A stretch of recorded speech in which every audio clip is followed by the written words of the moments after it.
Good evening to you all, and welcome to our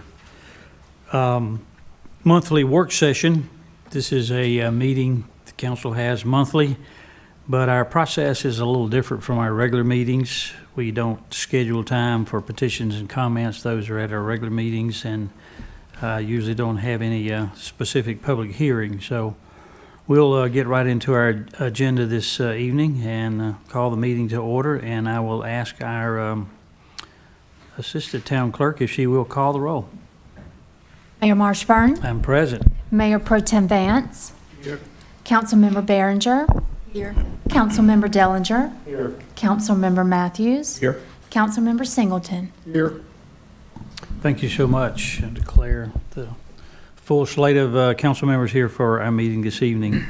Before I ask the council to adopt the agenda, I'm going to recognize our Assistant Town Manager, Ms. Jody Miller, who has a person she would like to introduce to us all. So, Ms. Miller. Thank you, Mayor. Good evening, members of council. It's a great pleasure of mine to introduce you to our new HR Director this evening, Sabrina Lewis. Sabrina's to my left here. Sabrina has a Master of Arts in Law from Regent University and an undergraduate degree in psychology from UNC Chapel Hill. She comes to us from the town of Apex as her previous employer as an HR manager. She's also worked in human resources at RDU as well as at UNC in Chapel Hill. So I want to take an opportunity to introduce you to her in person, and to the community as well. We sent out a press release about Sabrina joining us. She's been with the town a little over a week, and it's been fast and furious with the learning curve, but she's jumped right in and become part of the team. So I just want to take an opportunity to introduce you to her and give her a few minutes to say a few words to you. So Sabrina. Good evening. Good evening. Thank you so much for receiving me. I certainly count it an honor to have been selected to play this role for the town of Garner, and I certainly look forward to working with each and every one of you. I understand that Garner is a great place to be, so I look forward to doing great work with a great town. Thank you so much. Okay, and before you sit down, we want to let council have a chance to officially welcome you with a greeting, and the mayor will do that now. I had the privilege of meeting you, I guess, a day or two after you'd been here. Is that right? And yes, so sir. It's a pleasure to meet you. We look forward to having you fill this very important position for our town, and know that you will do it well. So anything the office can do to facilitate that, you let us know. But council, I'll start with Mr. Matthews over here. Any comments you want to make to our newest employee? Thank you, Mr. Mayor. I had opportunity to speak to her a little bit earlier, but as I shared, we were glad to have her on board, and we are a growing town. She's going to have her hands full with what all's going on, and it's a good thing. And so we're looking forward to your talents and take that department, take it to the next level. So welcome aboard. Yes, I haven't met her yet in person, but welcome to Garner. Look forward to working with you. We'll go around. Yeah, Ms. Behringer. I'm excited to have you here. Garner, as you said, is a growing town.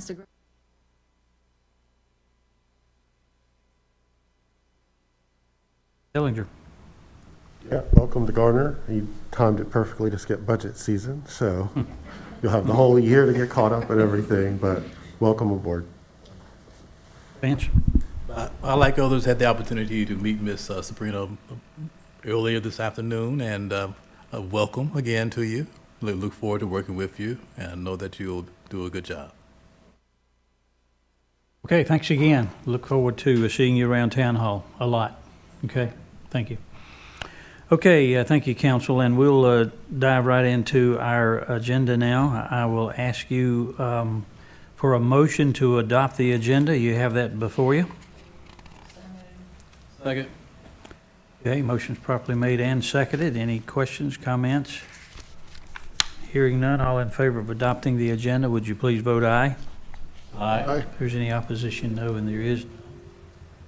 All right, thanks so much. Item number 1, Ms. Mari Howe, update on federal earmarks in the downtown project. Evening, Mayor and Council.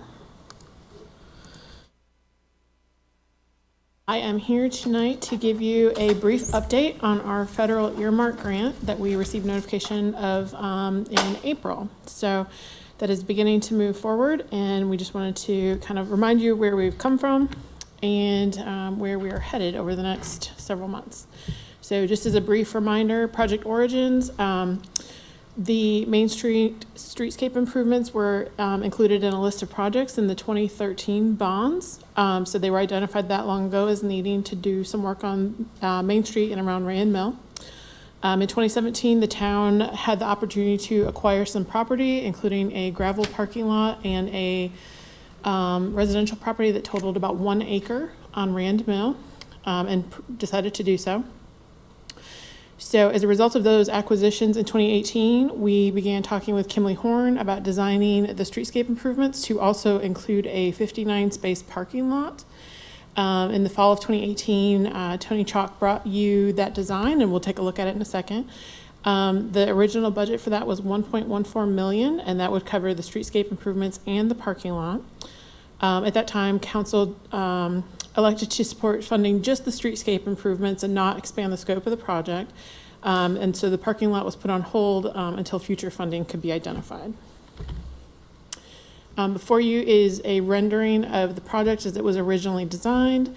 As you'll note, the streetscape improvements on Main Street at Rand Mill include stamped asphalt, not elevated, just stamped, with some color to provide some visual traffic calming. There's also some bulb outs to provide safer pedestrian access around that intersection, as well as some seeding and planting on Main Street.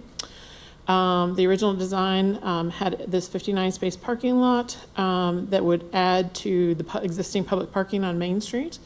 So this was the plan that we brought, and the intent after our initial presentation was that the streetscape improvements would be brought to the mouth of the existing gravel lot so that the town could provide a dumpster enclosure. So that's kind of where we got to in terms of deciding what we were going to do on that project. Kimberly Horn did bring back some altered designs for us, but we ended up not moving. It wasn't prioritized in the bond projects to that point, so it was kind of on hold until we got to that point.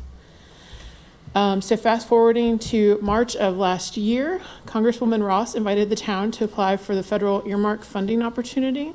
And we realized this was the perfect project for it because we knew that we had some funding available and sort of earmarked to go towards part of this project, but that we needed an extra pot to complete the parking element. And so we requested just a little over $1 million in supplemental funding to build that parking lot. The project was deemed competitive and shovel-ready because it really helped address several of the business and public safety needs in downtown, especially at that intersection. Had a lot of support from downtown stakeholders, including the Downtown Garner Association and most of the businesses on Main Street, and leveraged several placemaking investments that both the town and the Downtown Garner Association had been making in the previous years. So that was a long process, and in April of 2022, we finally heard that the Consolidated Appropriations Act had been signed by Congress. We've been getting sort of brief updates along the way that the project was still in consideration, but it took us about a year to get final word that it was moving forward. So then we knew that we were going to be tagged to get this funding, and as of June of this year, we've received our preliminary welcome letter as a community project funding recipient. So that's kind of where we are at right now. There's several steps that we will have to take in order to access the funds. The first step is that we are waiting on HUD to send us a letter of intent and an application kit. We're estimating that we hope to get it by July 10th. We got the first notification in June, and they said about 30 days. That would put us at July 10th. Once we receive that, we will have to submit some additional details about the project scope, provide an updated budget, and potentially have to submit an environmental review. You have to go through an application process, but it's not competitive. Only people that have been identified in the bill that was signed will be allowed to apply. Once we submit all of that, HUD will review all of the projects and verify that they align with the legislation's intended purpose. And then once that is all completed, they will send us a grant agreement and advise us of any remaining funding process. So once that grant agreement is signed, HUD is estimating that it will be 90 to 120 days before funds are available. So that's just to give you kind of a brief overview of the steps we will have to go through to access the fund and how long we anticipate it will be before we're able to access the funding directly. We also wanted to share an updated budget with you. We have been talking with Kimley Horn to get this. So they provided the original estimate to us in 2018. As you can see in the left-hand column, that was the 1.1 million original figure. When we completed the grant application, we assumed that there was a 4% annual escalation of construction costs with the project breaking ground in 2022. So that's how we got to the 1.63 number that we put in the grant. And the number that they have brought back to us is a little over $2 million total for the project today. One of the things that we is still a bit to be determined is if we will have to pay some additional resources to Kimley Horn to complete any federal regulatory documentation. That's kind of a new part of this because, you know, before this funding became available, it would have just been something that would have been paid for by the town. So that is a new piece. We will be, determining what the cost of that will be. You'll also notice when we submitted the grant application, we did include $300,000 for utility relocation and easement purchase, which wasn't included in the original estimate. That's kind of an internal estimate, so that may be updated as well. And as you can see on the bottom, we just kind of covered, sort of the initial estimate of the bond funding to cover the parking or the streetscape part of the project was around $600,000. That's what got us to the 1.03 million that we asked for in the grant. And today, if we get the 1.03 from the federal government, then the amount that the town would pay as their portion of this project would be just over $1 million. We also wanted to provide sort of an estimated timeline to build out. So I do want to stress that this is a very rough estimate. We just tried to take into account what the steps are that we are likely to have to go through in order to get to the point where we can cut the ribbon on the parking lot and the streetscape improvements. So you can see we're estimating probably 5 to 7 months between all the things that we have to return to HUD and their timeline to access the funds. There will be some time we will need you guys to begin authorizing staff to prioritize the Rand Mill project. We will do some finalizing of the project design with Kimley Horn. We think will take 2 to 3 months. The project will need to go through the town's development review process. And if you notice the dotted lines, those are kind of indicating that once one step has to be completed before another can start. So if any of those with the dotted line go longer, then that would help you understand that may be pushed out. So just trying to show you the connection of tasks that have to happen in certain orders versus ones that can happen concurrently. The town attorney will also probably need 6 to 8 months to acquire easements. We'll need 2 to 3 months to work on the utility relocation agreement with Duke. We estimate it's going to be 3 to 6 months for Duke to schedule and complete that utility relocation, which can only be done once all the easements have been acquired and the relocation agreements completed. And then engineering would bid out and award the project in 3 to 4 months, and then construction we're estimating would be 4 to 8 months. So what I will say about this is that we have tried to be very conservative in each of the individual tasks, what we're assuming in terms of potential timeline. But overall, this is maybe the best case. So, if any one of these can't happen in a timely manner, it could push the rest out. So best case scenario, I think we are looking at about a 20-month turnaround before the parking lot is ready for vehicles. So to wrap up, I just wanted to give you sort of an overview of what will be coming down the road to you.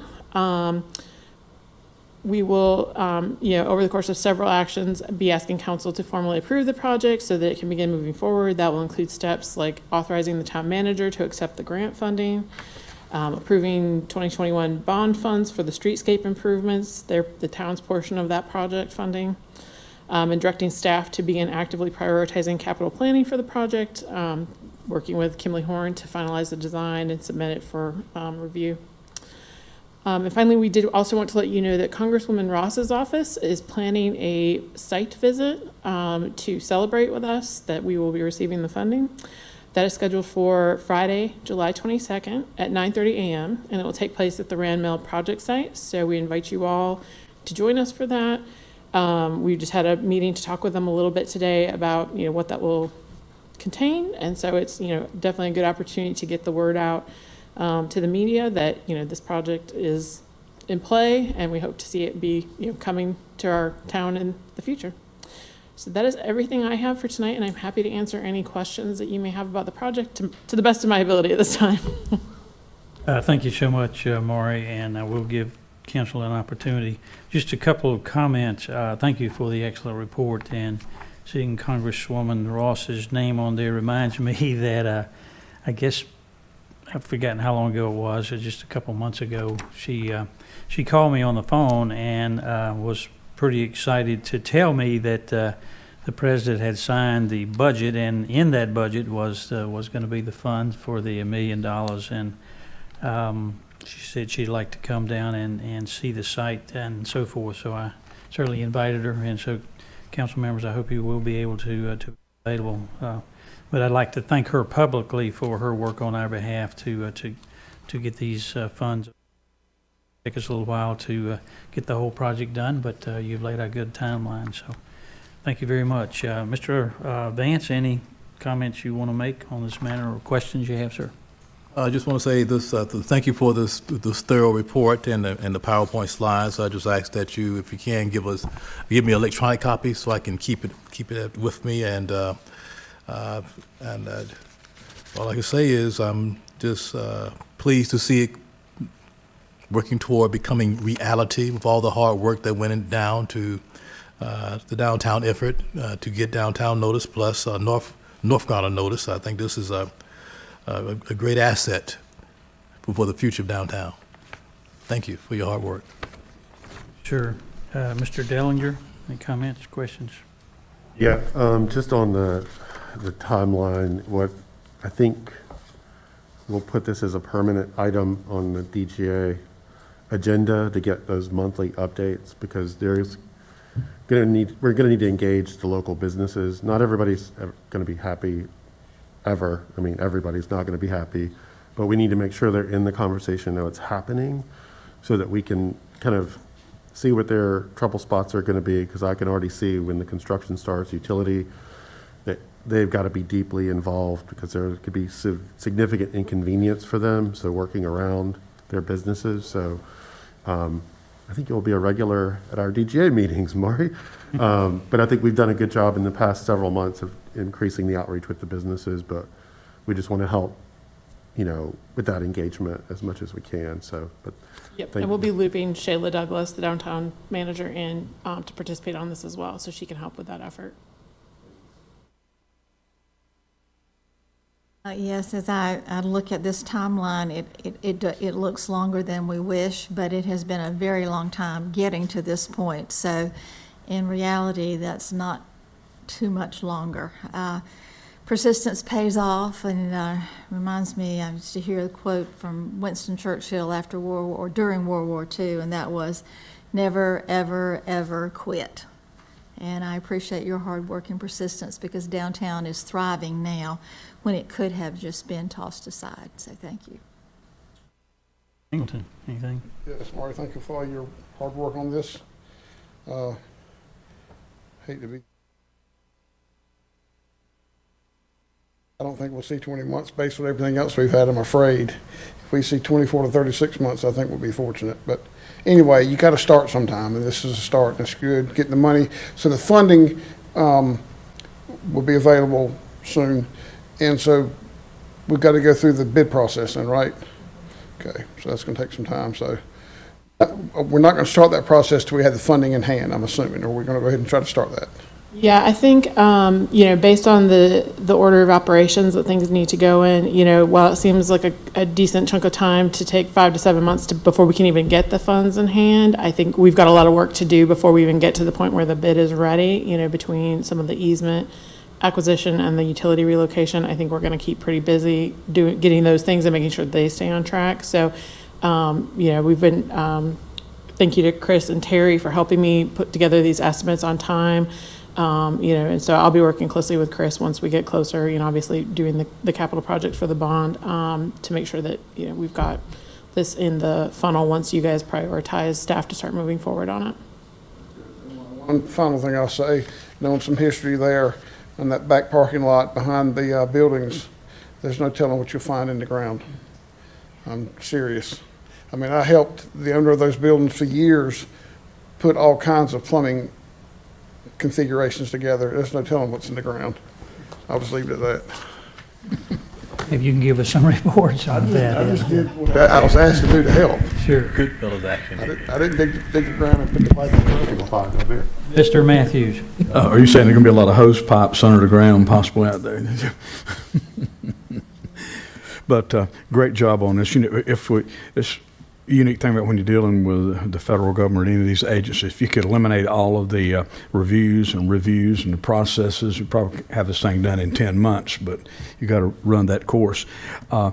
With grants, just for our edification, I guess, with grants, are there a lot of grants pretty much available on various things other than this that we can look into getting involved with, or is that part of your job description? And because those funds are out there, everybody's going to go after them, and the first one in typically has a better chance at it. So are we going to be quite aggressive on different grants, or you can share with us?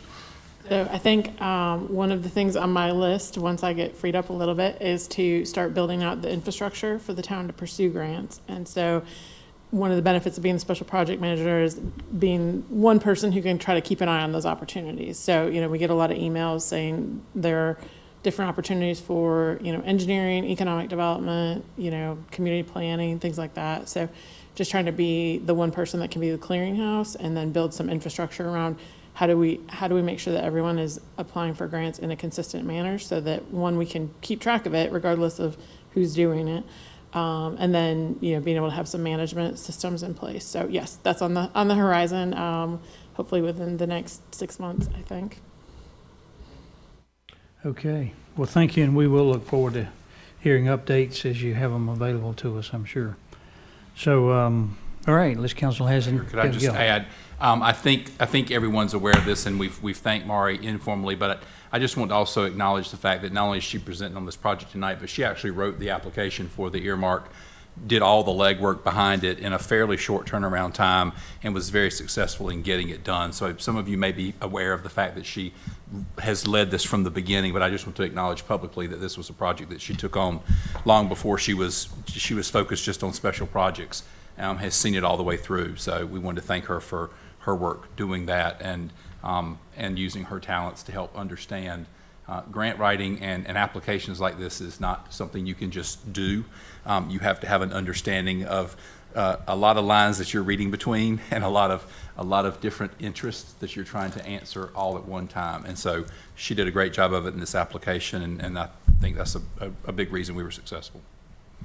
Well stated, and I would just comment that I get different emails from different entities almost on a daily basis, but I remember receiving something from some grant writing place and in inviting me to go to a seminar or something, and as I read through the thing, I thought, gee whiz, we more expertise than me to get involved with this, so you must be that person, sure enough. So thank you very much. We appreciate it. Okay. All right, council, we will take up the next item, and I'll invite our town engineer, amongst others, to come to the podium, the Jones Sausage Road Widening Phase 1 Project Update. Mr. Johnson.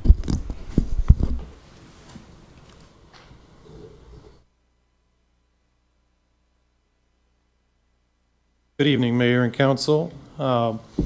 Pleased to bring you our first council touch point on the Jones Sausage Road Phase 1 project, which I sort of refer to as the north section, basically that's starting at where Amazon left off and bringing it down to Garner Road, and then also doing some improvements along East Garner Road.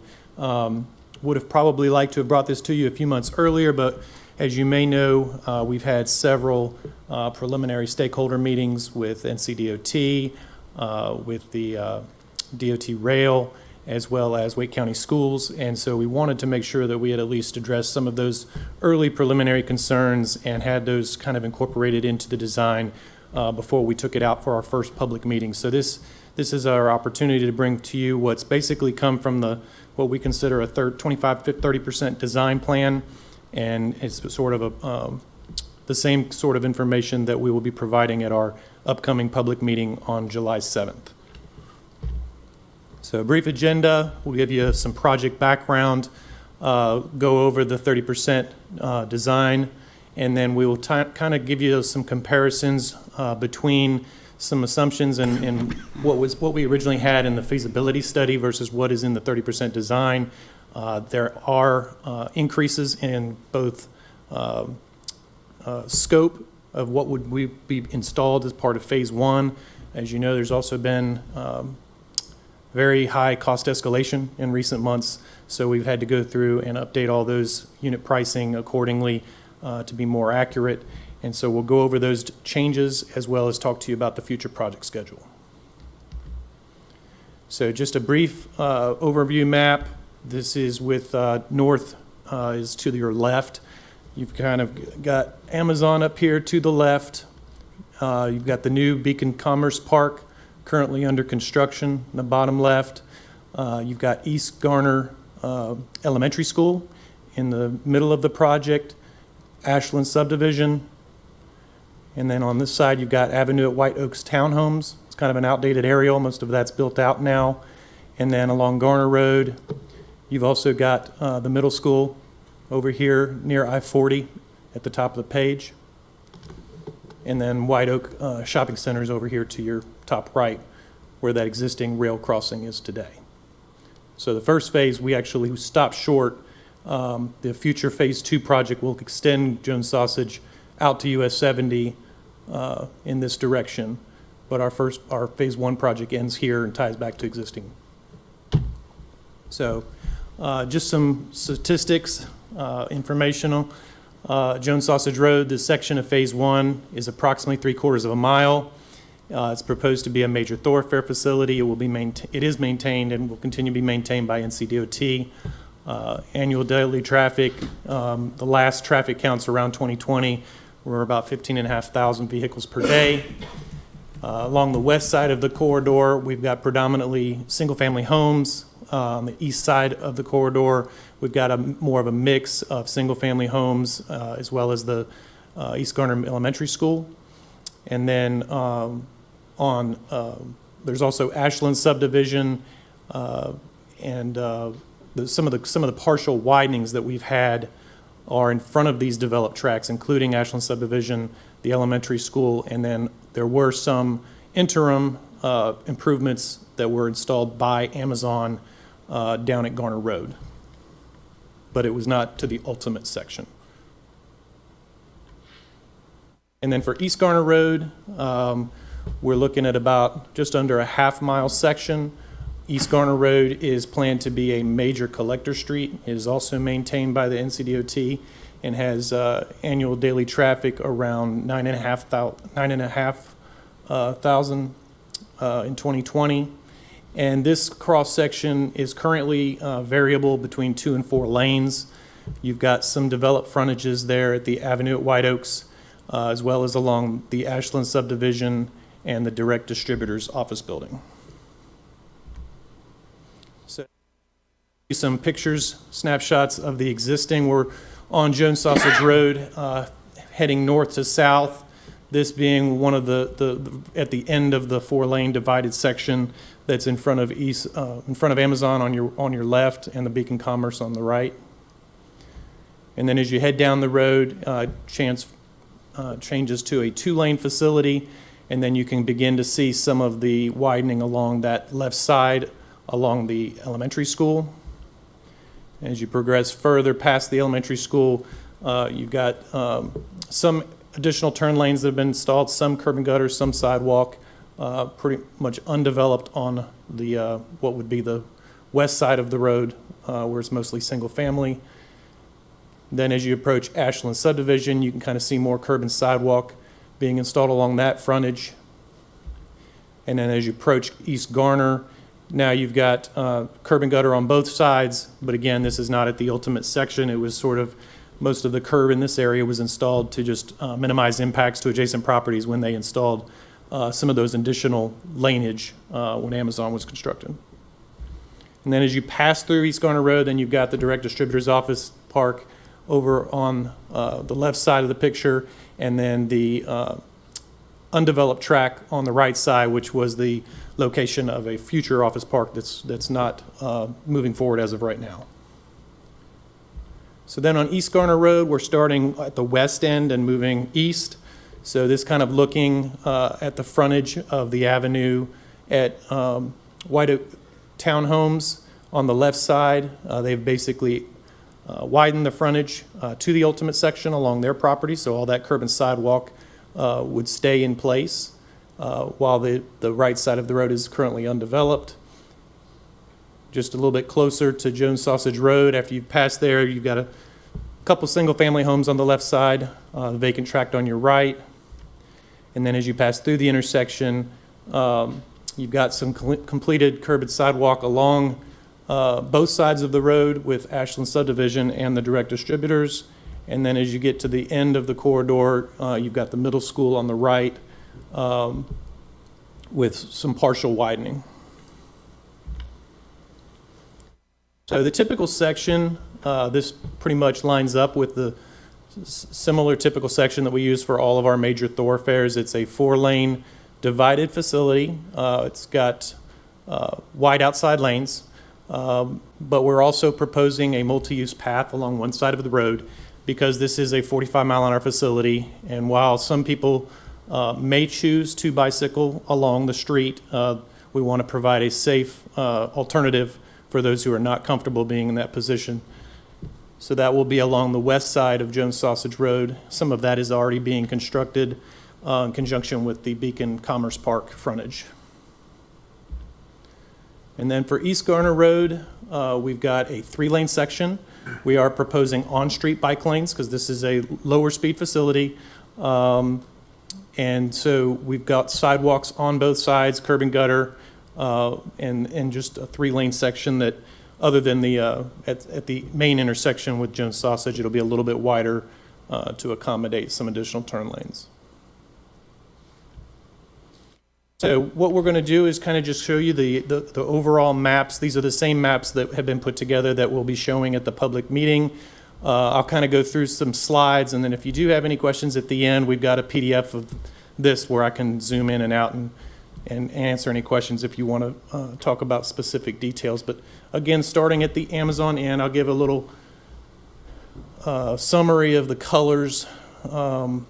The orange is basically where there is existing asphalt today, so we will be overlaying those areas. The yellow is where we're doing pavement widening, and then the areas in blue are either the proposed sidewalks or multi-use path. The multi-use path you can see is a little bit wider on the bottom of the, which will be the west side. And then you've got some driveways and concrete islands shown in red. The candy cane striping is basically retaining what's already existing today, so we're not touching those areas. So one area that we're adding, as you know, they had to do temporary striping in the southbound lanes when Amazon was constructed to taper down from a 4-lane facility to a 2-lane facility. So we're going to be doing restriping and resurfacing on that last block in front of Amazon because the amount of striping required, DOT requires you to resurface in those situations. So moving along, you'll see Chris, could I ask you to point out before you get too far along, since we're going to be going across property line, folks' property, just to point out, I believe the hashed orange is temporary easements. Oh, yes. And where the future new right-of-way line would be, please. Right. The right-of-way lines are pretty much going to be, it's hard to see on this, but it's right behind the proposed sidewalks. So just maybe a foot beyond the blue lines is your proposed right-of-way, and then everything hatched out is temporary easement. Thank you. And then there are some other shaded areas that might be, like this area here, are more than likely permanent storm drainage easements or some type of permanent easement. Thanks, John.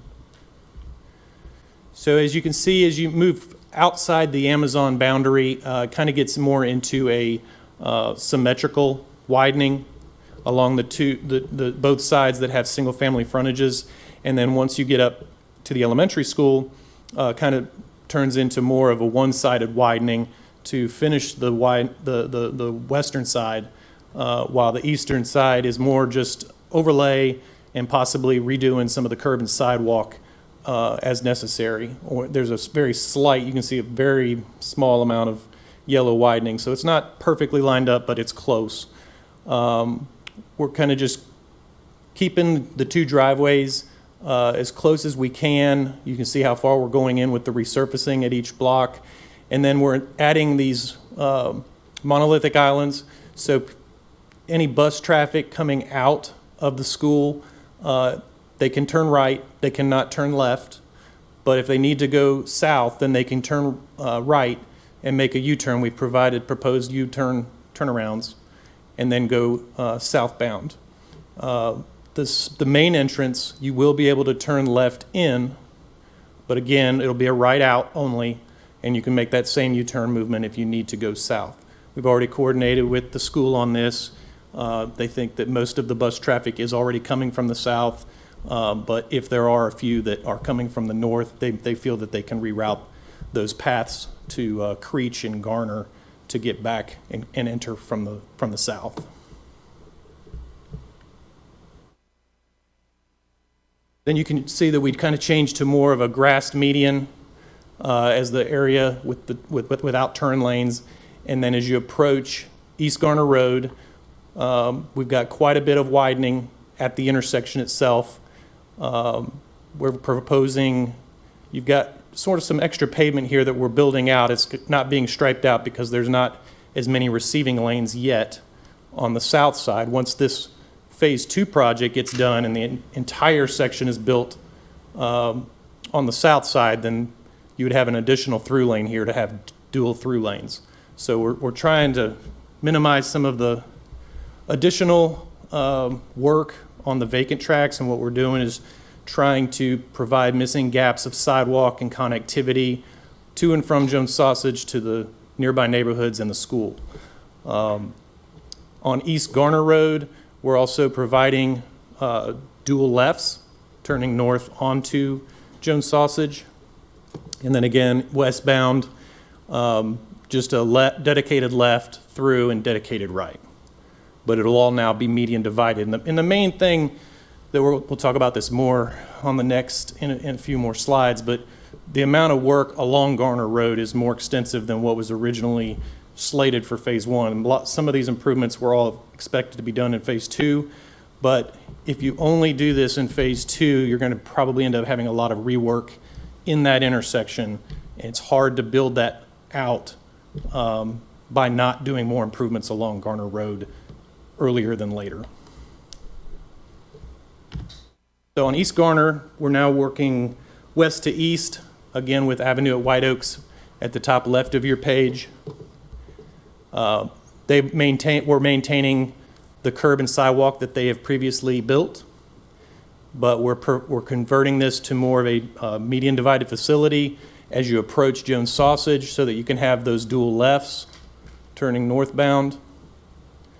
So most of your widening is on the south side, but it's only about a half a lane to provide. It's more to just make room for this new median section.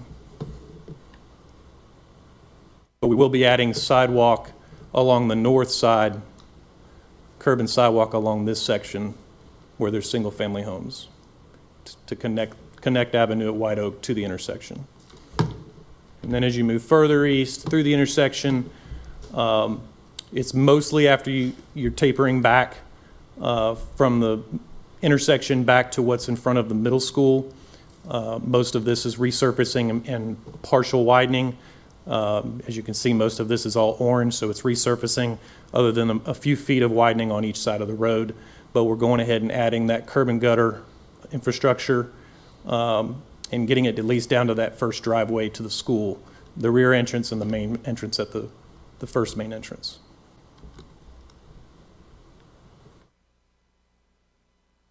So as I said, we'll talk a little bit about the differences between some assumptions in the feasibility study and what we've got in the current design.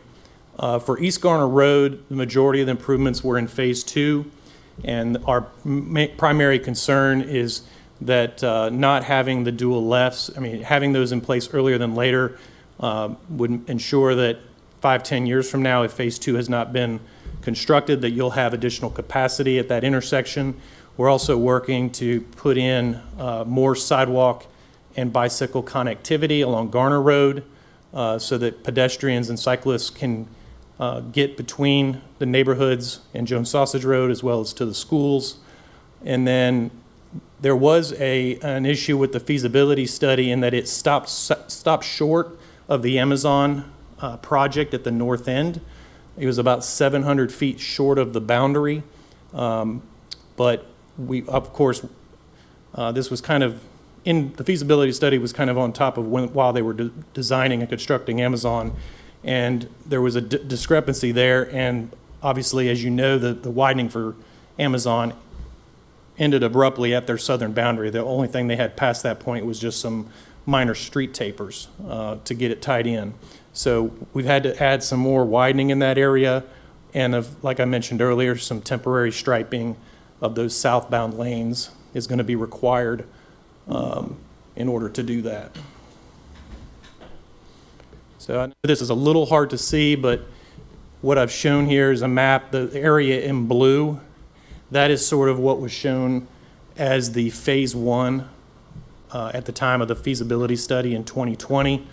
So like I said, the Amazon tract, I think, ends here. But the feasibility study limits had Jones Sausage starting here. So we've had to capture that. That's some additional increases as well as those southbound lanes. And then at the Garner Road at the other end, it was really just shown to do some improvements at the intersection, but no tapers or widening or anything along Garner. So as I mentioned earlier, for the 30% design, we've included a large portion of those improvements for Garner Road that were originally in Phase 2, and we've shifted those to Phase 1. It includes more widening and tapers to provide connectivity to the developed tracks, as well as some additional capacity at the intersection, and it will reduce the amount of rework of the main intersection when Phase 2 comes in the future. We're adding bicycle and sidewalk connectivity, mostly along Garner Road with the addition of bike lanes, which is per the comprehensive plan. But we are also adding curb and sidewalks to and from the middle school, and we've added the multi-purpose path along Jones Sausage, which was added to the comp plan a few years ago. And then the revisions at the north end to extend 700 feet to connect to the previous widening and the additional pavement restriping. So those two areas are sort of highlighted here in green at the north end. That's that extension from the feasibility study beginning point. And then as you can see, that this is a pretty large addition along Garner Road to provide that connectivity and to make sure that the intersection is set up in a manner that won't require rework or run into any possible capacity issues in the near term. So I know you've seen some numbers, and I know this number is probably a little bit of sticker shock. The design is about just over $1 million. That was funded previously through the 2013 transportation bonds, and we've had the latest construction estimate updated. That's looking at about $9.5 million. And then land acquisition, although we've not had any utility agreements or coordination with utility companies this early, that usually occurs after 25% design. We've done our best to estimate land acquisition and utility relocations based on prior projects and estimate that to be at about $3 million. So right now we're looking at about $13.6 million for the project. And most of that would have to be funded through transportation bond funds. Moving forward, our tentative schedule, as I mentioned earlier, we've got our first public involvement meeting next Thursday, July 7th. This is 6 o'clock to 7:30 at the Garner Senior Center in their dining room. And then once we get out of that, we'll be moving towards addressing any comments that come back to us and proceeding with 65% design. That would take us through the fall. And then we would have another council touch point and have another public meeting late this year. And then after that, assuming everything's good to go, we would move into 75% design plans, which is where we begin our land acquisition schedule. We're anticipating, due to the number of properties along this corridor, 9 to 12 months to do land acquisition.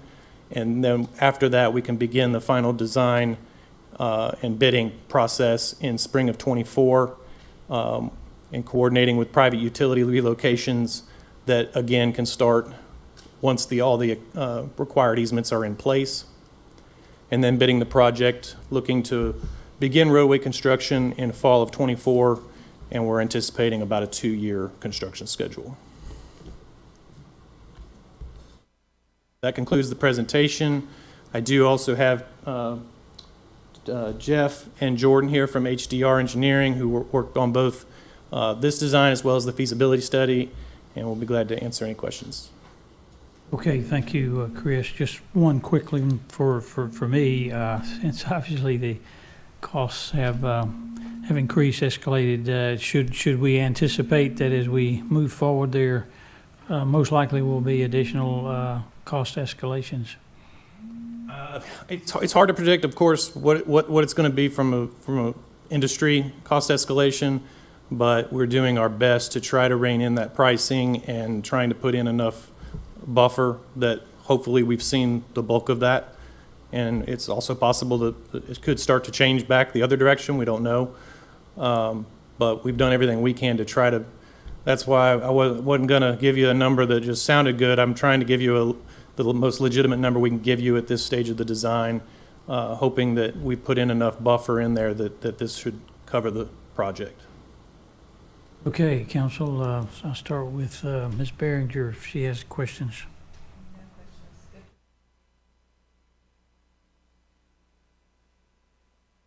Chris, can you go back and let's look at some of these maps? You want me to just pull up? I got a PDF where I can just zoom in. Do you want me to just That's pull? fine. Yes, Okay. sir.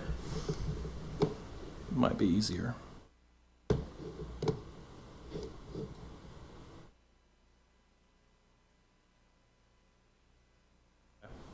Where do you want to look? So we'll start here. So you said the red would be, I'm assuming, a concrete median, and the green median will be a grass median. Is that correct? Correct. Okay. So, excuse me, this will be a median all the way down. Yeah, continue on south. Sorry, don't know how that happened. Technical difficulties, bear with me.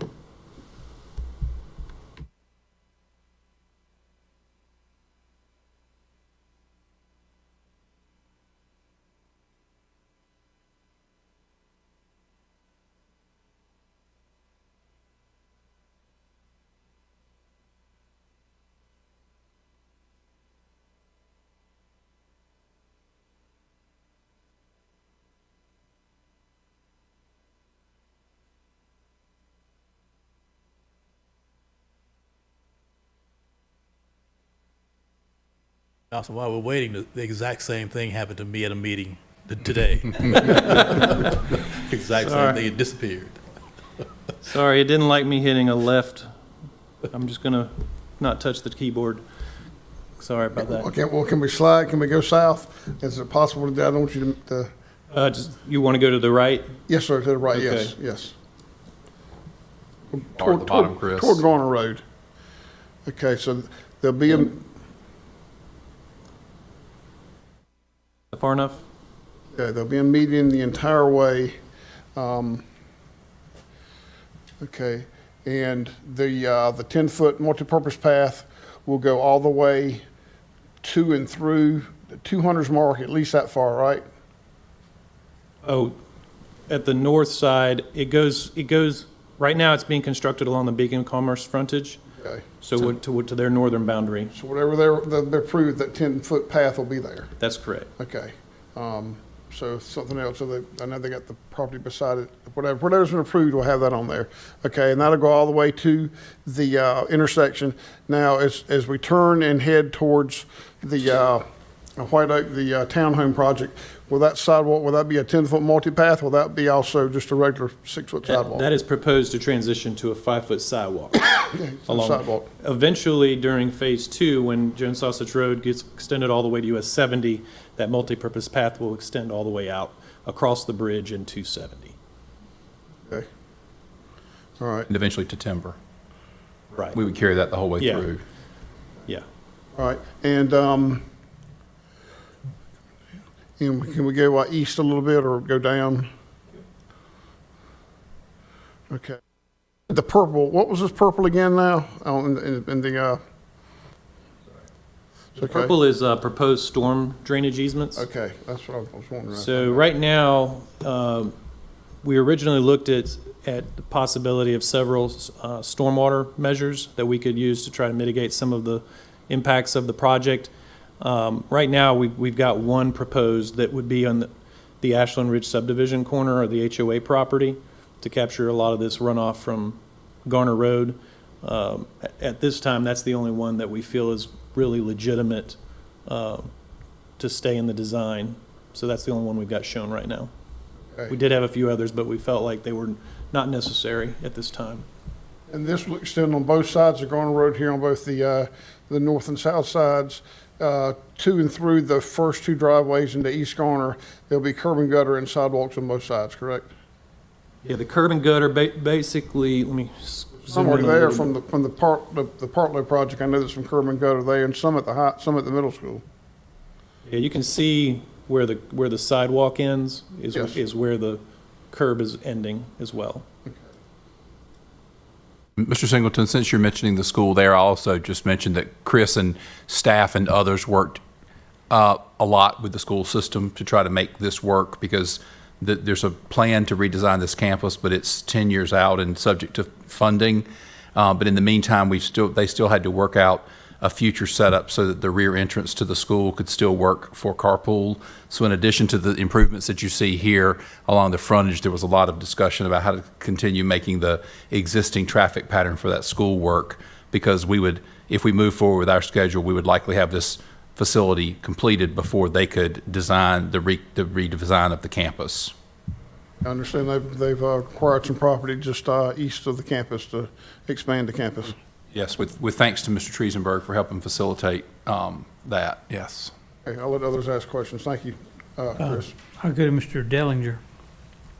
So if you go to the center portion of the project in front of the elementary school, I had a question, just a quick question about the conversation with the school. About the other school? Yeah. Okay. Yes. See that there, when I look zoomed out, there's sort of a future crossroad where this sort of turnaround is. Right. And it seems dangerous for school buses to have to cross in that short period of time 2 lanes of traffic and then do a U-turn in front of 2 other lanes of traffic. And I would imagine there would never be a light there until some other type of development occurred. Right. But were there any discussion, I looked up that the school owns all that land in front of that. Was there any discussion about them realigning to go to that intersection? No, there was not a discussion to that. Not to say that couldn't be a discussion we have. I mean, you've got about 500 feet to get over, and obviously turning right and doing that U-turn is going to be a safer movement than trying to turn left out of that and crossing multiple lanes in both directions. So I do think it's a movement that can be done, but we can always discuss that alternative, but I'm not sure how the school system will be. Yeah, and I wouldn't suggest they do that without a light, but if there's going to eventually be a light there and the Yeah, traffic. we've set that up because this is a paper right-of-way future street that could connect to this vacant tract. So it is possible that could eventually get used. That's where we went ahead and put that median break there for a reason. Yeah, I mean, again, a straight left turn would not be good, but I didn't know if they had thought about doing that realignment in the future to make it an active intersection and they could turn left on a light versus U-turning in front of traffic, but. Now, it's a good point. We can certainly talk to them about that. It has not been brought up to date. I'll have, thank you. Okay, yes, sir. Mr. Vance? Phase 2 portion of the project was not included in the initial, or was it included in the first estimate? It was. It was. It was, I think overall, was it 32 million total? It was over 32 million for both Phase 1 and Phase 2 in the regional feasibility study, with all but like 3 million or 4 million of that being in Phase 2. So a lot of that is obviously the bridge construction. So some of those funds, I guess, with the cost estimate have shifted from Phase 2 to Phase 1, and the estimates we're showing you today. We haven't done any new cost estimate for Phase 2 since it's not part of this project. Does that answer your question? It does. It does, and I was looking at the additional work that's being done in the Phase 2 portion along Old Garner Road. That was that part of the scope? Initial scope? There was in Phase 2 there was work along Garner Road. Yes, that's a lot of that's what's shifting to Phase 1. Okay, gotcha. Over to Phase 1. Okay, all right. Nope, you did a thorough job, in my opinion. So you answered my questions all the way through, and gave them a timeline, and gave me the sticker shock also. So we good. Mr. Matthews, anything? Good presentation and nothing else, Mr. Mayor. Okay, thanks again, Chris. Let's see, are you finished, or do we? Yeah, there's no more questions. We'll be, like I said, we'll be reaching out, having that meeting next week. Looking forward to meeting the community about this project. We'll show them a lot of the same materials that you've seen, and then we'll look forward to talking to you more as we move further into the design. I just want to follow up real quick while I'm sitting here looking at it. Chris, you said that the brown with the stripes here is temporary easement, correct? Correct. And so, as far as additional right-of-way, I mean, I see on here where it shows right-of-way, excuse me, the red circle with RW in it. I see that. Is that the that's along that line, that red line? Am I looking at that correctly? It's kind of a lot of overlapping colors here, but if I zoom in, the dark green over here, that's existing right-of-way. Okay. So we're not having to acquire right-of-way, say, on the school side. Okay. But over here, you see the light green. Yes. And then you've got the sidewalk. So since they're overlapping, you see the sidewalk. But basically, proposed right-of-way goes from the curb out to the right-of-way line. That's right-of-way. Excuse me, that's right-of-way that'll have to be acquired. Yes. Yes, okay. And then right below that light blue line, the multi-purpose path, there is a red line, which is the end of the right-of-way, I'm assuming, right? It looks like right here? it's like a red line, Yes. something, okay. Yes. All right, I just was asking about, I know a right-of-way, once you got it designed, we all figured it might be more expensive in regard to what you have to take. And we look at the cost, 13.6, but $1 million of that we've already funded out of the 13 budget, so it's 12.6. And, I mean, the scope from Phase 2 is basically double the cost or more. Yes, and that comes back to that slide that I showed you. Is we've added almost a half mile of work on Garner Road, and then we've also had that area at the north end that was not in the feasibility study at all. So between those two, that's plus cost escalation. I mean, if you didn't increase the scope at all, and we just looked at cost escalation, it would have went up by 50%. Well, if you take 4.6 to 50%, that's 6.9. You double that, and you're at 13.6. So that's basically where it went. Okay, thank you for the information. Sure, Mr. Manager or Mr. Hodges, you don't know for sure, but I know we've met with some of the neighbors out there. I'm assuming they'll be invited to this meeting. Hopefully we'll attend. Yes, sir. So postcards were actually mailed to all property owners who were immediately involved with the project or impacted by the project. In addition to that, Mr. Johnson reached out to the Hunter's Mark subdivision and sent them, their HOA, that information electronically because they're the next largest group that is close to the project. So we've reached out to those groups. So they've gotten direct contact. We've also shared the message with some of the neighbors so they could spread the word prior to the postcard going out. So they've had a month, we'll have had about a month's notice of the meeting when the meeting does happen. And I was just going to add that that meeting is floating, 6 to 7:30. There will be a presentation somewhere near the beginning of it for everyone who's there at the time, and then staff and consultants and everyone will be there to answer questions. If a large group comes later and we need to make a presentation again, we will, but it will be a floating meeting. So just so if you're choosing to drop by, just know that it'll be floating and we may have people there at different times.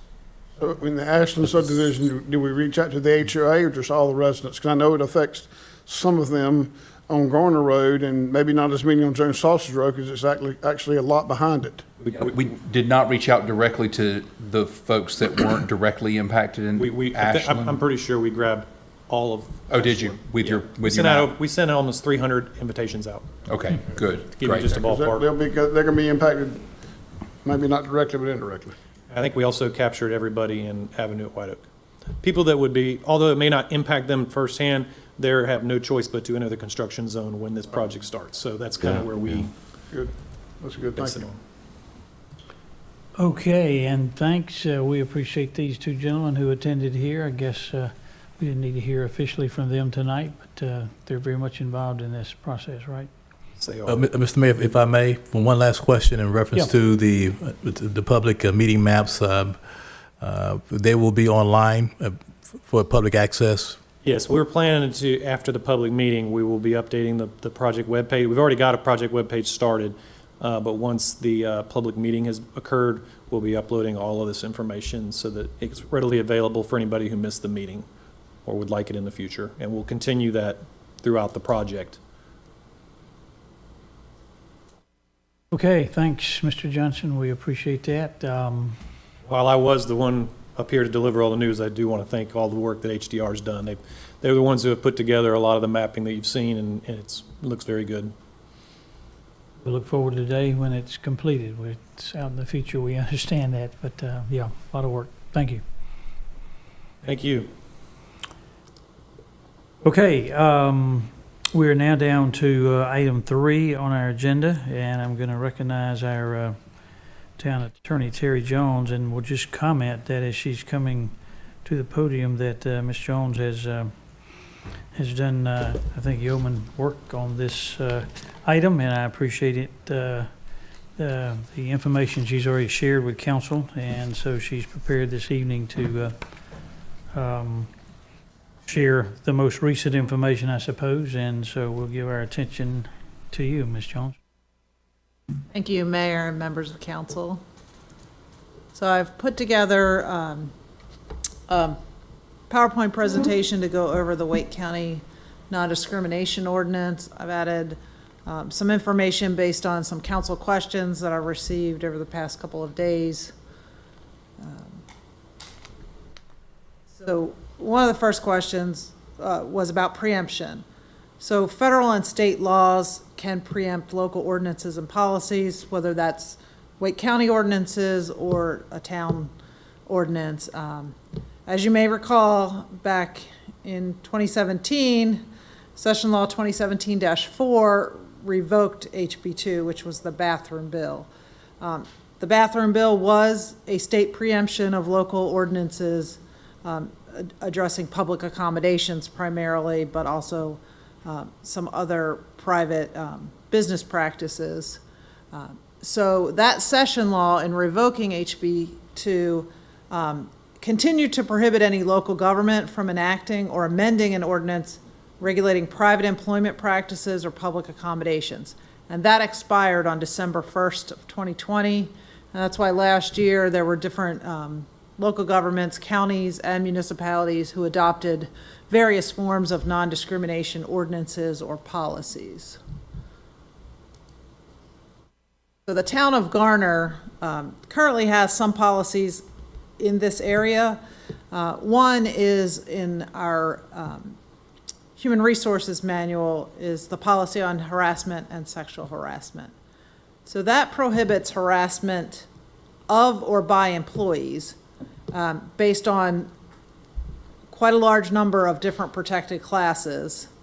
I believe this was updated in 2019. The town policy only applies to our internal practices, so it does not apply to private employers or businesses.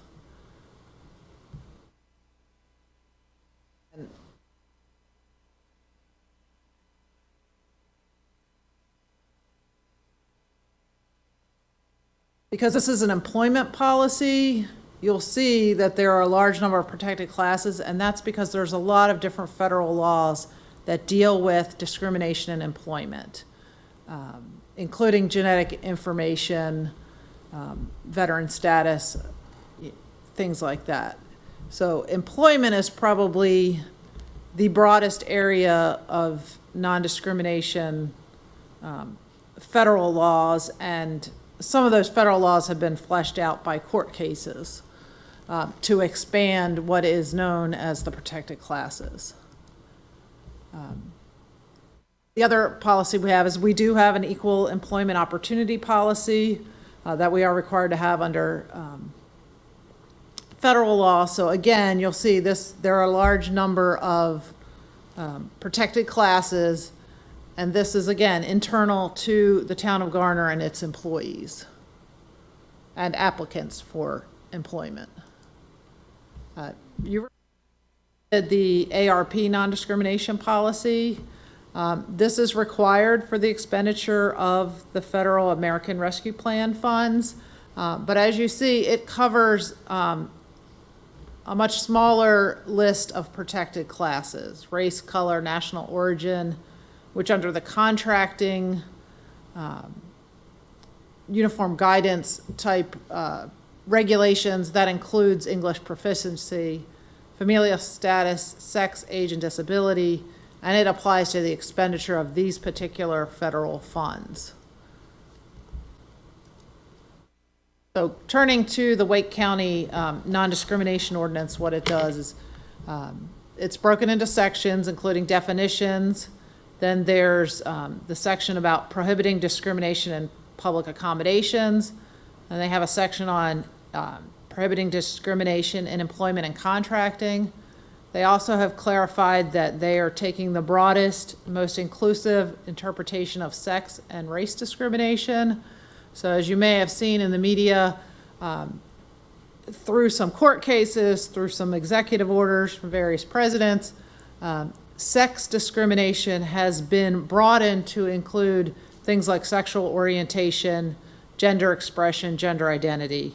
And with respect to race discrimination, that has recently been broadened mostly by local ordinances to cover hair, natural hair, and natural hairstyles. And then there's a penalties and enforcement provision, the applicability and compliance with laws, a severability clause, and then an effective date, which was February 1st, 2022. Although it's titled an expiration date, there is no expiration date in the Wake County non-discrimination ordinance. So again, in the Wake County non-discrimination ordinance, they list out what all of the protected classes are. And this is a broader list to some extent than what federal or state law provides. So when you see the asterisks, that's because that may not be a category that is covered in either federal or state law. So race, hair or hairstyle, ethnicity, creed, color, sex, and just to clarify, creed often gets, there's an overlap with religion, but creed is actually has to do with someone's fundamental beliefs. So apropos to the time right now, someone's belief on abortion, if they were to be discriminated based on their belief on that, that could fall under the Wake County non-discrimination ordinance. Creed is not something that is particularly in the non-religious sense covered by federal or state law. So the other protected classes are color, and again, I explained sex has been brought into some of these other ones that you see on this list. But the other protected classes include pregnancy, marital or familial status, sexual orientation, gender identity or expression, national origin or ancestry, National Guard or veteran status, religious belief or non-belief, age, and disability. So those are all of the classes that are protected under the Wake County Non-Discrimination Ordinance. Yes, sir. Let me ask a question, Mr. Mayor, while we're here at this particular point. The Wake County NDO, now that covers Wake County in its entirety? Yes, so. And also municipalities? No, under state law, a county ordinance does not apply in any of the municipalities unless the municipality specifically allows for it to be authorized or enforced in the municipality. So right now, the Wake County, when it was adopted, it only applied to the unincorporated portions of Wake County. Raleigh, within a week or two, opted in. So then it applied in Raleigh, even though it wasn't effective at that particular time because it had a delayed effective date till February of this year. With respect to public accommodations, and this is one of the biggest differences between the policies that the town of Garner has right now that pertain to its employees and to some extent the expenditure of federal funds is the Wake County Non-Discrimination Ordinance does regulate private employers and private businesses. So it is not just something that it impacts Wake County government or the governments within the county. So in public accommodations, it is unlawful to deny any person the full and equal enjoyment of accommodations, advantages, facilities, or privileges based on a protected class. And the Wake County Ordinance defines a public accommodation as any place, facility, store, or other establishment which supplies accommodations, goods, or services to the public. Now, it does exempt out religious organizations and member-only nonprofit organizations. So your private social clubs and organizations are not included generally because they are not holding themselves out to being open to the public. There is no size limitation on the size of the facility or the business. It would apply broadly to every business that's open in Wake County. Now, in comparison to federal law, you have to remember that this came out of the Civil Rights Act in the 1960s, so it refers to any inn, hotel, motel, or other lodging establishment, except for buildings with less than 5 rooms for rent and occupied by the proprietor. So basically, your traditional bed and breakfast where the caretaker lives there is not included. Again, because it came out of the Civil Rights era, it's any restaurant, cafeteria, lunchroom, soda fountain, or facility that mainly sells food, or a gas station, because these were areas of discrimination at the time that the Civil Rights Act was adopted. It also includes any movie theater, concert hall, sports arena, or exhibition or entertainment space, and basically any business that's within the same premises as any of those 3 categories, which also serves patrons. There is no comparable state law on public accommodations. Again, HB 2 was the one state law that prohibited certain actions in public accommodations, but those prohibitions have since been repealed. So there's no preemption under state law on public accommodations. And basically in federal law, there's no prohibition on any local government expanding this list of public accommodations. So again, it was part of the Civil Rights Act of 1964, and basically it says that all persons shall be entitled to the full and equal enjoyment of the goods, services, privileges, advantages, and accommodations of any place of public accommodation without discrimination on the basis of race, color, religion, or national origin. So the big difference between federal law in this area and the Wake County Non-Discrimination Ordinance is federal law covers 4 protected classes, and the Wake County Non-Discrimination Ordinance covers a larger number of protected classes. Switching to the employment and contracting provision. So under the Wake County Non-Discrimination Ordinance, it's unlawful to discriminate based on a protected class in the hiring, tenure, promotion, transfer, compensation, terms, or conditions of employment.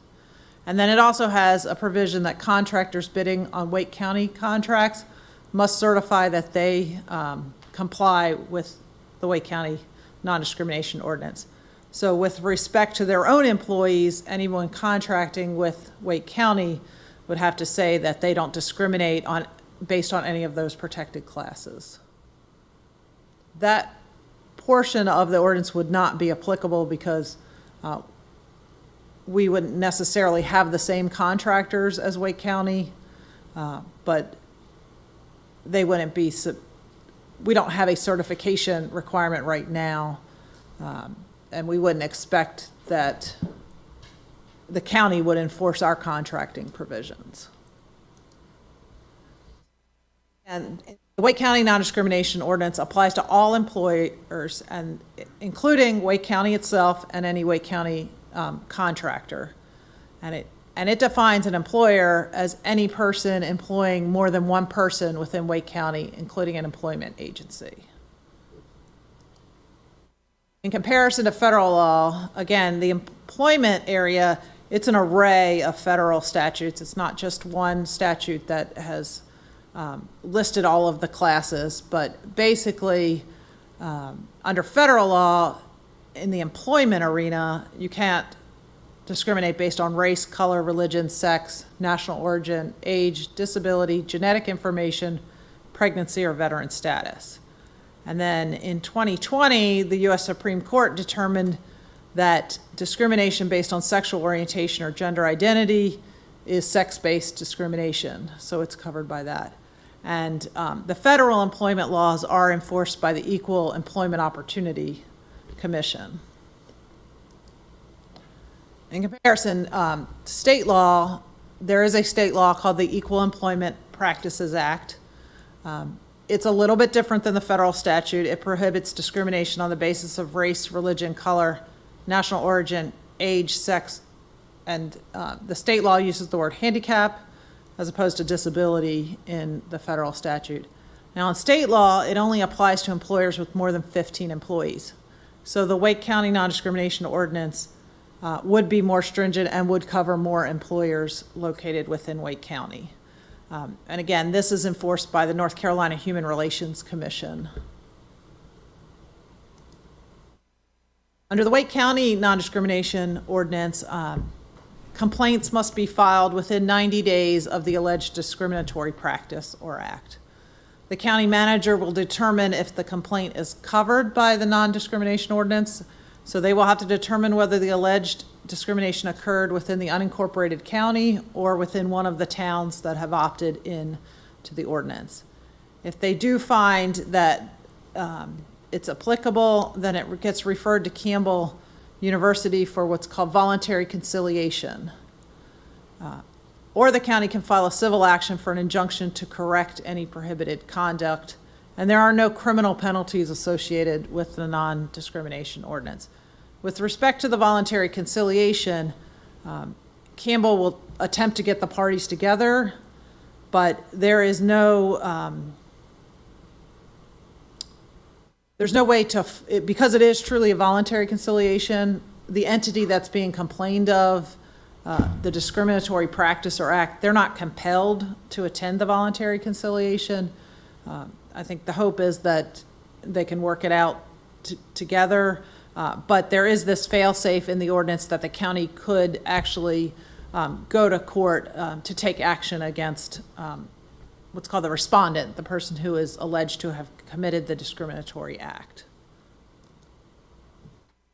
There is a portal on the Wake County website under the county manager's page where the person would submit information about the alleged discrimination, when it happened, where it occurred. It does have a disclaimer that this process does not constitute legal representation by either Wake County or Campbell University. The complainants are advised to seek their own legal advice. The filing of the complaint does not bind the county to seek any remedy on behalf of the complainant. And again, the respondent cannot be compelled to participate in the conciliation. So they're attempting to let complainants know what the parameters are when they file a complaint. The other towns that have opted in already are Apex, Cary, which just adopted theirs last Thursday evening, Knightdale, Morrisville, Raleigh, and Wendell. And I think I might have put in the materials that Rollsville, that was an error. Rollsville has considered it on more than one occasion, but they have not adopted it at this point. And in talking to some of the other town attorneys, not aware that anyone has it on their schedule to be considered at this time. As you know, Holly Springs recently considered it and decided not to adopt the ordinance. And I know Roseville, I spoke to the mayor over there today, whom I know, they are going to bring it back to their council. I believe it's next month, or maybe August, either July or August. Are you getting any feedback from these towns, the reasons why they're not opting in? What I've heard from Holly Springs is that they had concerns about whether it truly is enforceable based on their, I guess, was a case with Orange County and Chapel Hill where they attempted to, this is before HB2, they attempted to regulate some employment practices, and that did not survive a court challenge to that. So there are some questions about how enforceable this is, but again, this is designed as a voluntary program, so it would not be tested to that extent unless Wake County would file an injunction and someone, would challenge that injunction against them. And the reason, that previous slide you had, I think, in front of this, if you don't mind, I'm trying to get all the information together here. One prior to that, I believe it was. Yeah, this one here. It's basically what you were just saying, that it's non-enforceable. That is just try to get people to come together, or I'm just trying to understand this. Yeah, this disclaimer, so when people complain or file a complaint, this disclaimer is basically to give them information about the process and the fact that this is not, once you file a complaint, this is not a mandatory investigation or some kind of action, that they might get the same, they would have perhaps a different expectation when they file an EEOC complaint or file a complaint with one of the state agencies where there would be some investigation. That's meant for that. But when I talk about the enforceability, there may be a question as to how far can the county go to actually regulate private employment practices and private business practices. And as you know, a lot of these discrimination cases, they're based on what happens in the court system, in addition to how the federal, the Equal Opportunity Employment Commission particularly, and then the Department of Justice, how they enforce the federal statutes. So I guess if I'm hearing you correctly, the enforcement side of it's more at a state or federal level. Is that a safe assumption? And that's a dangerous word. Right. Up until recently, in these two areas of public accommodation and employment, it was mainly regulated by either the federal government or the state government. Thank you. Or a combination of the two. Yeah, I'm going to suggest we let Ms. Jones continue, and then we'll give others a chance to ask questions as well. Thank you. So, in order for the Wake County Non-Discrimination Ordinance to be applicable within the town limits of Garner, you would have to adopt a resolution to that effect, and you'd also, it's conditioned on entering into an interlocal agreement. So basically, the county has taken on the responsibility of providing a complaint portal, reviewing the complaints, having a contract with Campbell for the voluntary conciliations, and then collecting fees from the participating jurisdictions. The town's responsibility would be to assist the county in determining whether a complaint is within town limits. So if there's some question about where the discrimination occurred, we would have an obligation to assist them in determining that, and then obviously to pay the fee for this program. I have confirmed that there would be no fee for this upcoming fiscal year. The interlocal agreement is a 1-year term, and it's renewable if funds are appropriated. So basically, they would do, what they intend to do is a pro rata based on per capita type charge of what the costs for the Campbell contract are. And that, of course, depends on how many jurisdictions have opted in. I did ask my contacts at Wake County if they could give us any information about the complaints that they've received since this became effective on February 1st, 2022. I've heard that there were 4 or 5. They did not provide any additional detail about where those complaints originated from, what type of discrimination was being alleged, whether any have gone through the voluntary conciliation process yet.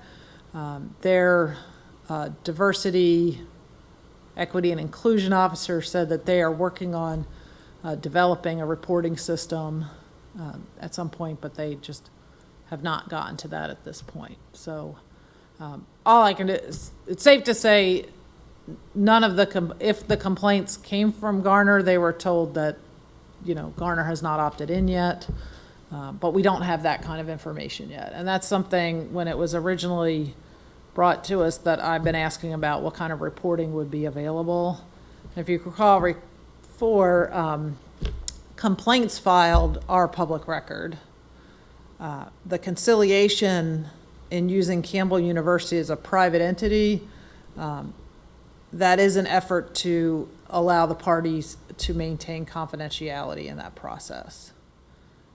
So those would not be considered public records.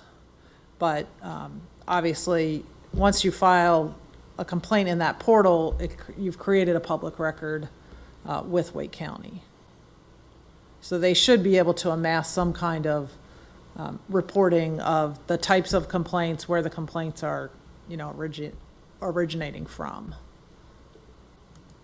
So again, if town council wants Garner to be included in the Wake County non-discrimination ordinance, you would need to take 2 steps that can be done at the same time. One would be adopt the resolution, and the second would be to authorize the interlocal agreement. And I have provided you by email, a draft of a resolution, and what they have is the template for the interlocal agreement. Okay, thank you very much. Yeah, I'm going to ask council, for any person who wants to at this point, to ask our town attorney questions about her presentation. And then I'll be happy to share some observations or comments along the way. So I won't just call anybody, but if anyone wants to ask a question, we'll start from there and go around. Okay? Do we know what range the fees would be in? They had originally estimated about $2,000, I think, and that would have been the Garner proportion if all 11 municipalities entered in, or opted into it. My understanding is for this fiscal year, for February to June 30th, Wake County was paying the contract to Campbell. My understanding is Wake County and Raleigh are splitting it for this upcoming fiscal year. And then again, I guess Wake and Campbell will be renegotiating that based on perhaps the number of complaints they get and that kind of thing in the future. So it would probably vary each year depending on that contract with Campbell. Yeah, I think initially with our population, we were somewhere around $2,500, $3,000 in that range. That first estimate that we got. That's yet to be determined. I mean, that. Yeah, like like Ms. Jones was saying, that could change depending on the numbers that opt in, but that was based on everybody opting in when they first introduced the concept. I recall correctly, they have like a one-year contract with Campbell. Perhaps they would do a longer, kind of more fixed price as the program develops. I'll go to Mr. Dellinger. Okay, Mr. Vance, Questions at this time? okay? Mr. Singleton. Yes, I have several. Sent Ms. James some questions today, and she's done a good job of answering them. Just got some clarification. Okay, so the federal guidelines have 6, 7, 8 categories: race, age, sex, etc., that are covered if someone filed a EEOC complaint or whatever it may be. Okay, this expands that number of categories, almost doubles them, if not more. Okay. And this ordinance, the ordinance is a law. So there's no criminal penalties, but I'm trying to figure out, you can go into a arbitration or whatever you want to call it, but if one party doesn't, if the party that's being complained about doesn't come to the table, I'm just trying to figure out what's been accomplished. If they don't come to the table, they can't be fined, or there are civil penalties. And it's on no criminal penalties. I'm just trying to figure out, if they don't come to the table and someone feels like they've been discriminated against, and there's no course of action taken against someone, they're not being investigated. I'm just trying to see what's the impact here of, in a government complaint. I know it's long and drawn out and takes time with an investigation, but this doesn't quite have that. That's why you brought in Campbell Law School, I think, to try to get both parties together to try to work it out. So I'm just trying to see the impact of someone filing a complaint, but then the person or business that's complained against doesn't come to the table. What's the recourse for the person who has filed the complaint? So the person who filed the complaint would still have whatever rights they have under state and federal law to file either a complaint with a federal or state agency as applicable to whether it's public accommodations or employment, or to file their own civil lawsuit. So they always retain that ability. They're not waiving that kind of ability unless they do some kind of settlement in the voluntary conciliation and agree not to sue or something. I believe the idea is to get the parties together, to educate the two parties, to make sure there's not a misperception about how certain acts or refusal to provide service is based on, a perception of a protected class, which is a part of discrimination. You don't have to actually be in the class. If someone believes you're in the class and discriminates against you on that, that would also constitute discrimination. So they always retain that ability. Now, the way the ordinance is structured, Wake County could file for injunctive relief. So basically to have the business stop discrimination, or maybe have the business do something that, remedies that situation, but there's not, civil penalties or damage. Wake County wouldn't be going to court to be getting damages for a private entity. In the way that if you filed an EEOC complaint, you might be receiving damages, at the end of that process. And from regards to a business, this applies to anyone who's a business and has one or more employees.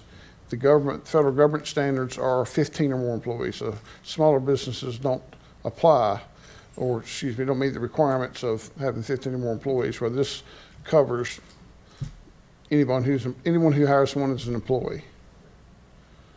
Okay. And it's everyone and if Garner did it, it would be including the town of Garner, municipal limits, and of course Wake County's around us, and Raleigh's around us, so it basically would be everything around us, except Wake County south. So basically if Garner joined, most everything around us would be in it also, because the only other municipality we touch is Raleigh. Well, and the county. and Fuquay has not opted That's in right. at this Fuquay, point. we did, yes. Okay. All right, that's all for now. Thank you. Okay, any other questions down here? Would signing on to this or agreeing to it, would that strengthen an EEOC complaint, or does it make any difference? I know someone was being discriminated against. She filed a complaint and still lost her job. So would us signing on to this ordinance strengthen, or will it matter? I wouldn't say it wouldn't matter, but the EEOC is going to apply the federal law, and the state, agency, Human Relations Commission would apply state law. So because there are different protected classes, one action may violate the Wake County Non-Discrimination Ordinance and may not be discrimination under federal or state law because of the difference in protected classes. So I don't know that, because this is not set up for Wake County to adjudicate and make a finding, it's a voluntary process, that is likely not going to have an impact on, a complaint going through a federal or state channel. And in response to Councilman Singleton's question, it is my understanding, but I haven't been able to confirm this with the town attorney, but Apex opted in but excluded governmental employers from being subject to it. And my guess is that all of the governmental employers, federal, state, or local in Apex, are of a size that they're already subject to the federal requirements and already have internal grievance and disciplinary processes to deal with discrimination. So that would be one option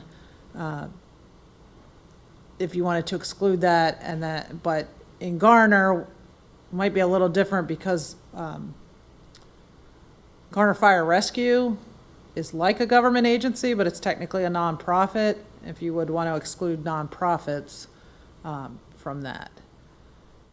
And then basically what some of the other towns have done is explicitly excluded the contracting provision to say that that they're not required, they're not going to have Wake County review what a contractor applies for, bids for in Garner or in their respective municipality.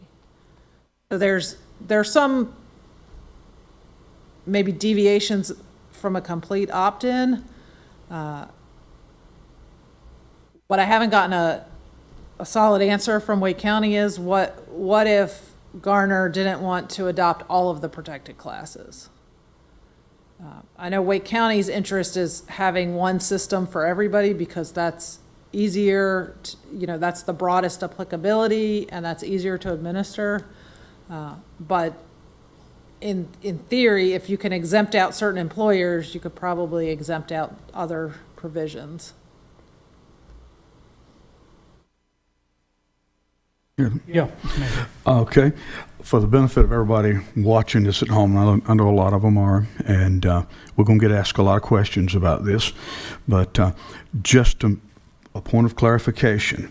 If anybody's discriminated against, in their opinion, whether it's in Garner, Fuquay, or anywhere in the county, through state and federal, they have a path to get it to justice, to have it heard. Is that correct? With one caveat. Okay. Depending on whether you're going for federal or state, if you're in one of those protected classes. So it's not as if every person, the discrimination would have to be based on perhaps their gender or their race. But with this program with the county, there's, as Mr. Singleton alluded to, if the person don't show up, there's nothing enforceable here on this thing. It's just a idea is to get everybody together and try to talk about it and maybe resolve whatever that issue is. Is that a fair statement? And I'll retract that a little bit. The fact that the traditional sex category of male and female, it seems that, yes, everybody is covered. That sex category has now included gender identity and gender expression, which has what they call the gender fluidity, is embracing people who do not consider themselves male or female, or might not be perceived to be traditionally male or female. So again, this is an evolving area of law, and it's basically very case dependent. So it depends on who feels that they've been discriminated against and what they can prove in court about that discrimination. Because just for the record, you know, I don't believe anybody should be discriminated against, period. I'll clear that right up front. It's just the way this thing's going with the county. It's just, I don't know, it's, there's a lot, I use the term loose ends there. It don't make a whole lot of sense, and that's why there's 6 towns. If you add Garner at this point, either turned it down or not opting in or just waiting to see what's happened. I don't understand why the counties got into this when we've got a federal and state path to justice for anybody, me included, you know. So that's so. To Mr. Matthews, she just clarified it's not everybody. That's the point of the ordinance, is not everybody is covered by state or federal. That's the point of the ordinance. If anybody's been discriminated against, they can go to state or federal. No, they don't. This separates It out different extends. classes. The discrimination has to be The based classes, on either that you are a member of that protected class, or you are perceived to be a member of that protected class. You think State federal? federal have about 6 or 7 Could you protected pull those classes. up, This Mr. Jones, is the federal ones again? 12. Because it is a smaller class. Now, didn't the president, he did sign something into recently, wasn't it? Did they add to those classes? I thought the federal would be all over this. So, It was, so there have been executive orders. that's it, thank you.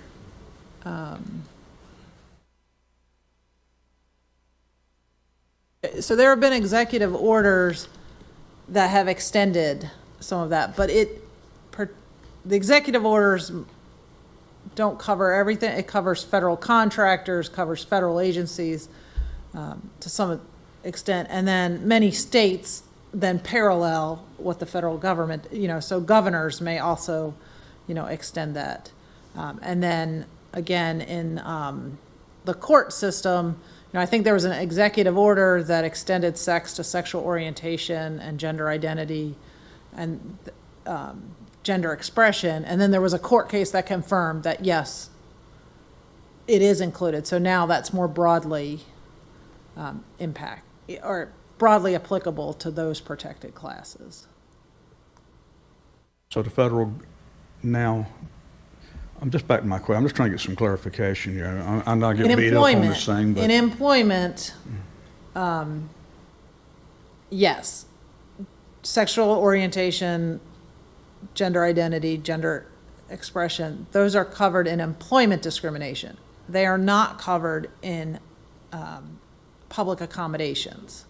So again, you see, those are just race, color, religion, or national origin. You don't see sex on that list.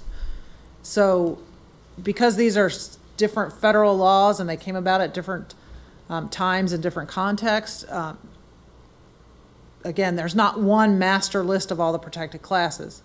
Wake County's non-discrimination ordinance is probably one of the broadest in the amount of protected classes that it includes, and also its applicability to employers with more than one employee.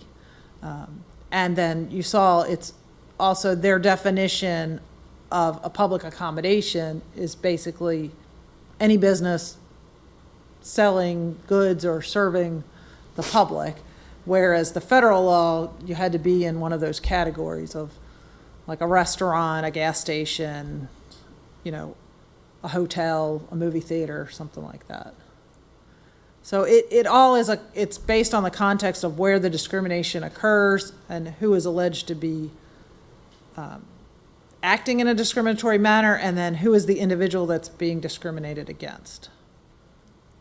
So, yeah, in the resolution itself, it speaks to this point. It says, whereas some of the protected classes are not currently covered by federal and state law. And of course, it listed some of the others up there, so. Could you go, I believe it's up top, I believe you had a slide that had an asterisk, some were covered and some weren't, protected classes. Yeah. I think you just went past it, there we go. About 9? Yeah, so, and like I said, so natural hair and hairstyle, there have been cases or claims filed that that is actually a form of racial discrimination. So this is a way of specifying that. Now, until those cases make it through the court system and there's some determination, or Congress or the state legislature expands it, this ordinance is specifying that that is, and they have a definition for what style constitute. Some entities have passed that called the Crown Act. You may have heard it referred to as. And then, for instance, I have an asterisk with the ethnicity because you don't see that in a federal statute. You don't, but it is closely related to national origin, ancestry, and race to some extent, although it is something somewhat different. And again, like with creed, it was somewhat included in religion, but now it's become a separate category, at least under local ordinances, that has to do with fundamental beliefs that aren't necessarily religiously based. They could be political, affiliation, other kinds of ideological beliefs. So and again, sex has been, there are some federal statutes, for instance, genetic information, which is related to your sex, but it has been protected, that you can't be discriminated in employment based on, a DNA test or something like that, your genetic information. Typically, discrimination was meant to deal with conditions that you can't change. You can't change your race. To some extent, the thought was you couldn't change your sex. We know that's not completely accurate now, that you couldn't necessarily change the color of your skin. While you're pregnant, you can't, you could change that condition, but you are pregnant or not pregnant. It's not something that someone chooses. And this might not be the best example, but your clothing, you can change your clothing. So if you wear your clothes one day and someone discriminates against you on that, it's not an immutable characteristic that you don't have control over. So that, when you see the original list where it's race and color, national origin, those were things that you could not change in yourself. Those two, the asterisk ones are the ones in the Wake County ordinance, and just a check mark are these are two of the federal guidelines, and you go down to another slide and it has other ones on there also. So the check marks, all of these are in the Wake County. The asterisk just means that these are not necessarily in state and federal law in this particular, using these particular words. And some of these are in the context of employment discrimination, and some of these classes have to do with the public accommodation discrimination. So. I think it's, I'll just make a couple comments. I think it's fair to say that all of these items that you see here have been at some times discussed and much discussed in our society, with people falling on different sides of who should receive the benefit of being able to not be discriminated against. That's not a good way to say that, but and so there is some history, obviously, with some people in these classes that over time they, they've been, I guess, in their view, disrespected and have not been given equal opportunities, both in employment and other areas. The other general statement I would make is soon after I became mayor, something called COVID-19 struck us all here in Wake County and all over the state. And, early on, we, along with I think all the municipalities in Wake County, began a cooperative relationship that I think served us very well in terms of how to deal with COVID-19. Some of it resulted in mandatory mask wearing and a variety of other things that caused people to have differing opinions about that. But overall, I think a growing county like Wake County, progressive county, and all of its municipalities benefit when there is general agreement across a variety of lines to have similar kinds of enforcement on items like this. And so I think there is a benefit to our town to not necessarily compare ourselves with those who have not opted in. I think some probably will yet do that. But to some extent, I think it makes a public statement to reaffirm, I guess, what's been said here, that in our town and across this county, we want to be fostering a diverse, equitable, and inclusive community, which is wording listed in the resolution itself. So I would just urge our council members to give every consideration to what I think are the benefits of this, and I think we would benefit from passing this resolution, but I don't vote. So, at any rate, others, comments or questions? Anybody down here? We put it on an agenda and we take a vote. Yeah, and if I understand correctly, Ms. Jones, I mean, obviously we could we could take a vote tonight if we decided. It could be done in this meeting, or obviously it could be put on an agenda at. All right, that we could vote tonight if we chose to. There is a draft resolution. I only provided that to you yesterday, so, my recommendation would be put it on a future agenda where you have time to actually read through the resolution and the interlocal agreement. But there's nothing that prohibits you from making a motion tonight. Okay. Question. Not something that requires a public hearing Right. in order to opt into the Wake County ordinance. Is there an issue if we decided we just want to wait a little bit and find out what this is all about, what the other towns are, what their concerns are? There's a whole lot of what ifs here, and is there a reason we need to rush into it? I'm not, like I said, discrimination's a bad thing. I don't care what it is, and I would back anybody up on that, But is there a reason we're rushing into this tonight?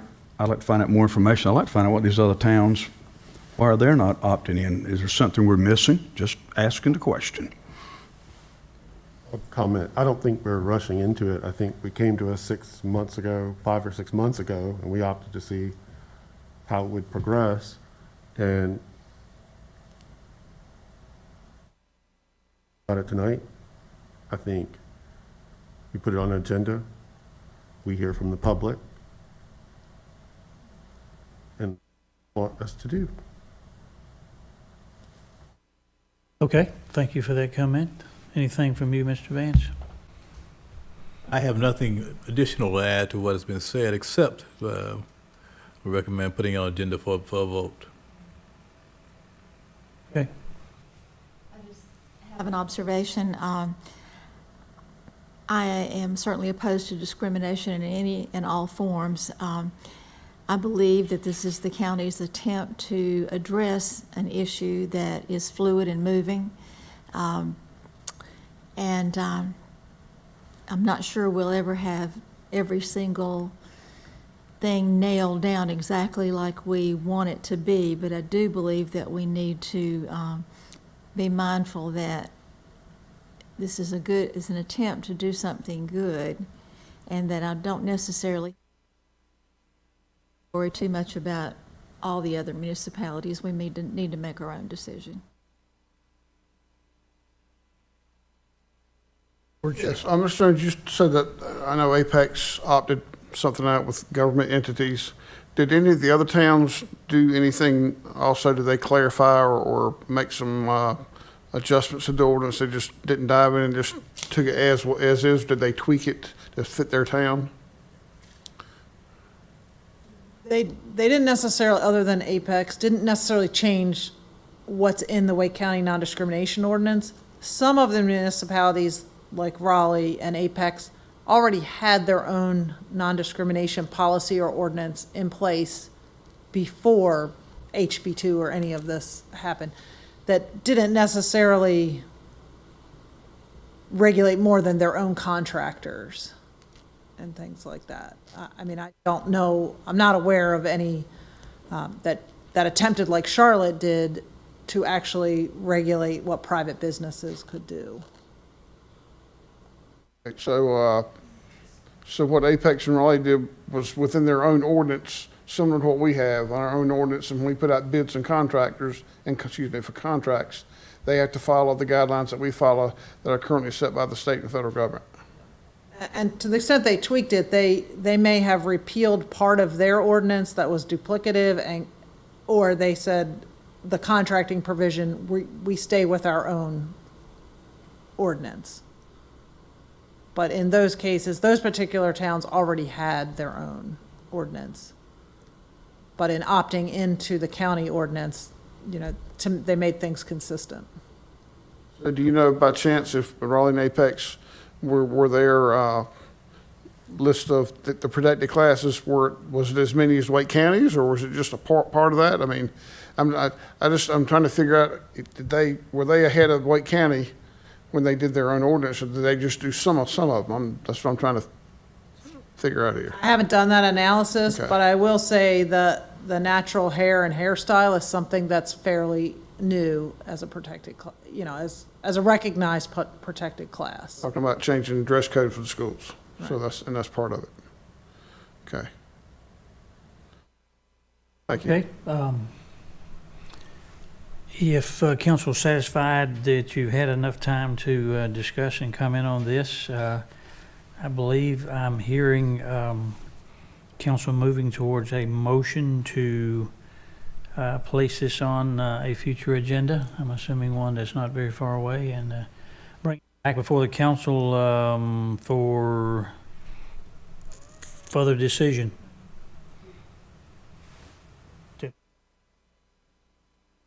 So, anybody else have a further question? Otherwise, I'm going to call for a motion. Mr. Mayor, just clarification, we are talking about next week's agenda, the 5th, right? Is that- Could just wanna be. Be certain which agenda we're putting it on. Right, I so. agree. So the motion could include that. If you, I don't know of any reason why we couldn't be ready to do it by then. I think reasonable to ask the council to go ahead and decide this matter. So motion is in order to place this item on a future agenda with the recommendation that it be on the one for the first meeting in July. Point of order, I don't think it requires a motion for us to put something on the agenda. Out of our operating rules, any council member can put something on an agenda.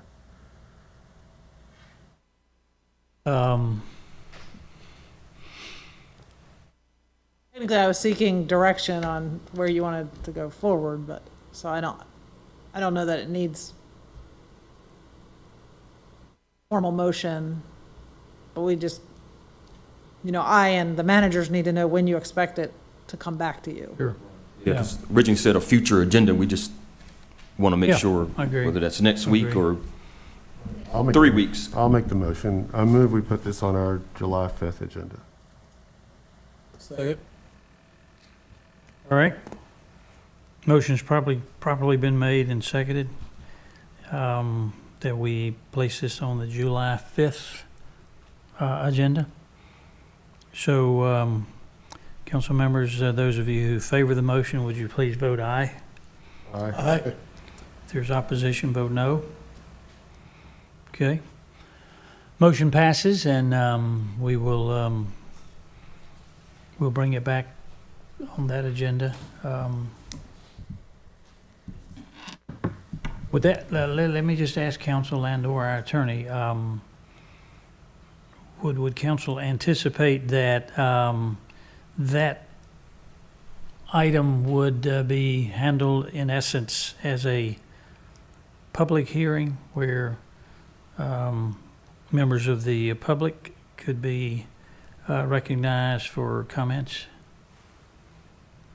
This was not that tonight, and I had not anticipated a hearing from the public tonight. I wanted to have this as a discussion amongst council and presentation here. But Yeah, I'd recommend not doing this a formal hearing, but if people would like to speak, you're generous with time, and I think that would be sufficient. okay, anybody else have a comment? Okay, It doesn't require it to be a public hearing, but is my understanding you want it on the new and old business, and if people want to sign up and speak to allow that? well, if the council is interested in hearing from the public in that forum, obviously, we have heard some from, through email or other correspondence, and I suspect based on this meeting tonight, we'll hear some more. But yes, I guess that would be a meeting where I would recognize folks, we would encourage them to sign up in advance, I'm sure.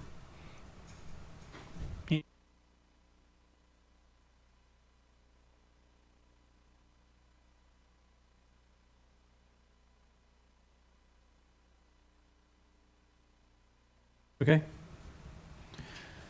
All right. Any other questions for Ms. Jones before she concludes? Thank you very much. I appreciate that. Okay.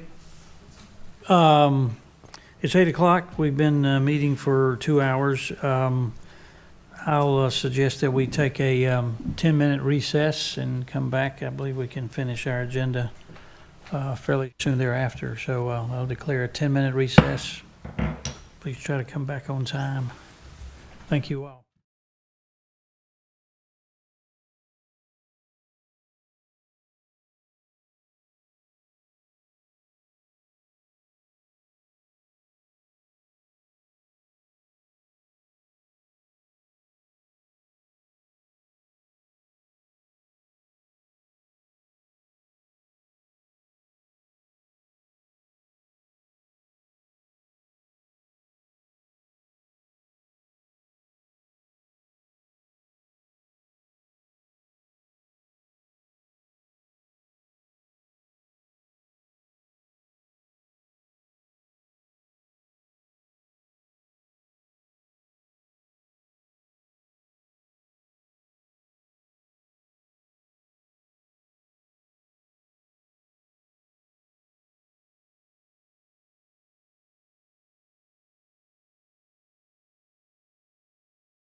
Okay, I call the council back into regular session after a recess, and we'll continue with our agenda.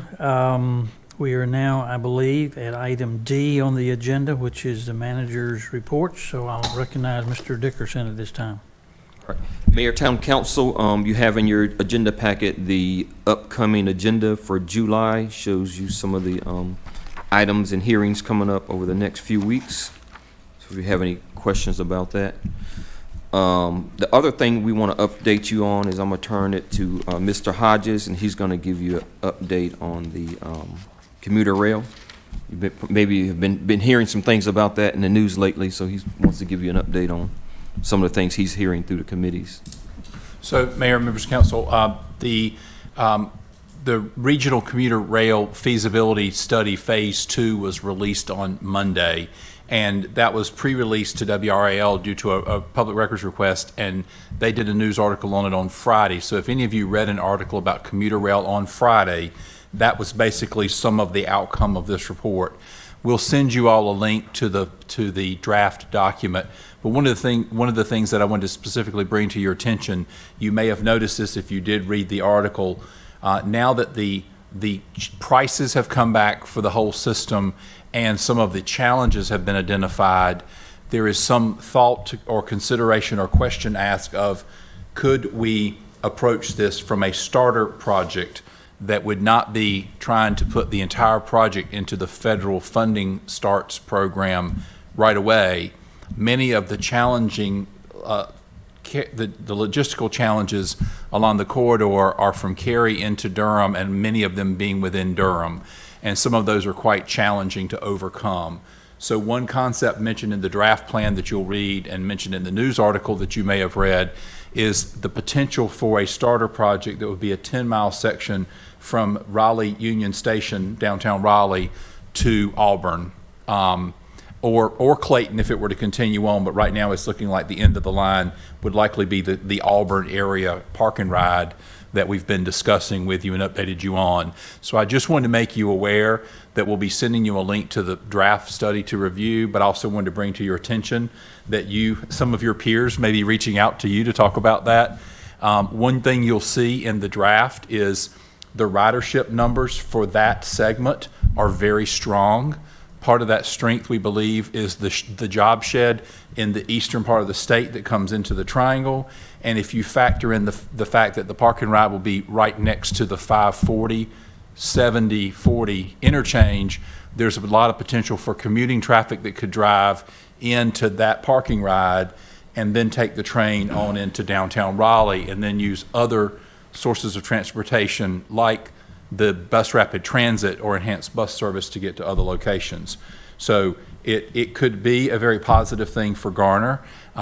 They reached out to me Monday to see if we thought there'd be any apprehension or challenge with Garner being a part of the program. I told them we would definitely run that by council, but I couldn't see any real negatives to that. They do believe that 10-mile corridor would be the easiest one to get the infrastructure built in.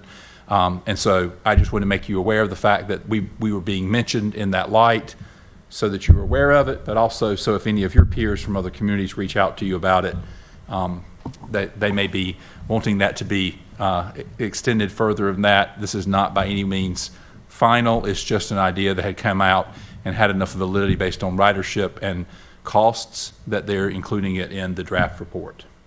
If anybody has any questions, then I'll be glad to answer them. If not, I'll send you a link. Yes, ma'am. How many years ago did we tell them that that's what they needed to do? Maybe 15? Probably. Yeah. Yeah. Okay. And now it's their idea, so it's a go. Well, now there's a lot of data behind why. So rather than We knew. so now there's a lot of data, but it still could be a positive way to get the overall thing started.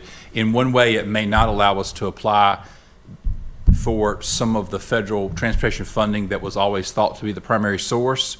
But the unique thing now is with so much infrastructure funding flowing in different patterns and through different programs, a starter program might actually fit one of those alternate funding strategies better than the whole thing would have fit in the federal transportation funding. So still to be We seen. had the vision. Still to be seen, but we were trying to lead the way. Right, you were. Okay, any other questions for Mr. Hodges? I'll go back to It you. did specify, I believe, in the article, and I've heard you mention it before, that if that leg takes place, the infrastructure would most likely have to be another track, a separate track, but it would be much easier to do it in this leg than it would be the other way. Yes, sir. In a nutshell, the findings are pretty much that this system will not function without dual track in the entirety of the system. And so there will be some places that will have to be added, but there's also places in the middle of Cary and in the middle of Durham and other places that it will have to be added that's much more challenging. But dual track throughout. Okay, thank you, John.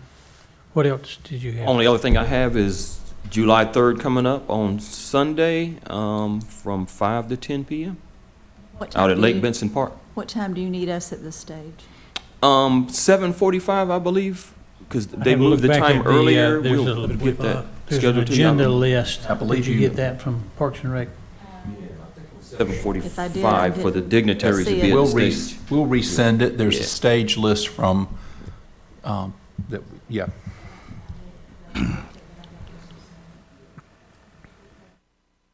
Yeah, we'll send that, but there, yeah, there's a time and to meet back behind the stage area, I think, and, so we'll recognize our council members, public officials at that time as we all. That's it. Okay, thanks, sir. Let me see. I'll start with Mr. Singleton. Council reports. Yes, sir. Was at the downtown market event on Friday evening. Saw Mr. Matthews, saw Mr. Dellinger. Saw Mr. Dellinger. Saw Ms. Jones. So good crowd. Didn't get that there till after 7:15 or 7:20. So it was a good crowd on a hot day. Not as crowded as maybe some in the fall when it's a little cooler, but still a good crowd. Good mix of people down there. So thank the Downtown Garner Association for what they do with the downtown market folks and working on that.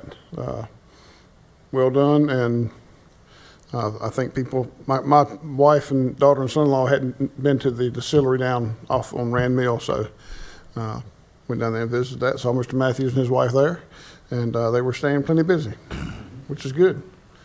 So anyway, nice Gotten there a event. little earlier, you would have seen me. Not at Aristotle, but downtown. Gotcha. She was in distillery too. I was not. It's not cold in there, it's warm in there. All right, I'm gonna go. That's all I have right now, Mr. Mayor. I'm gonna go to down here to Mr. Vance in a second.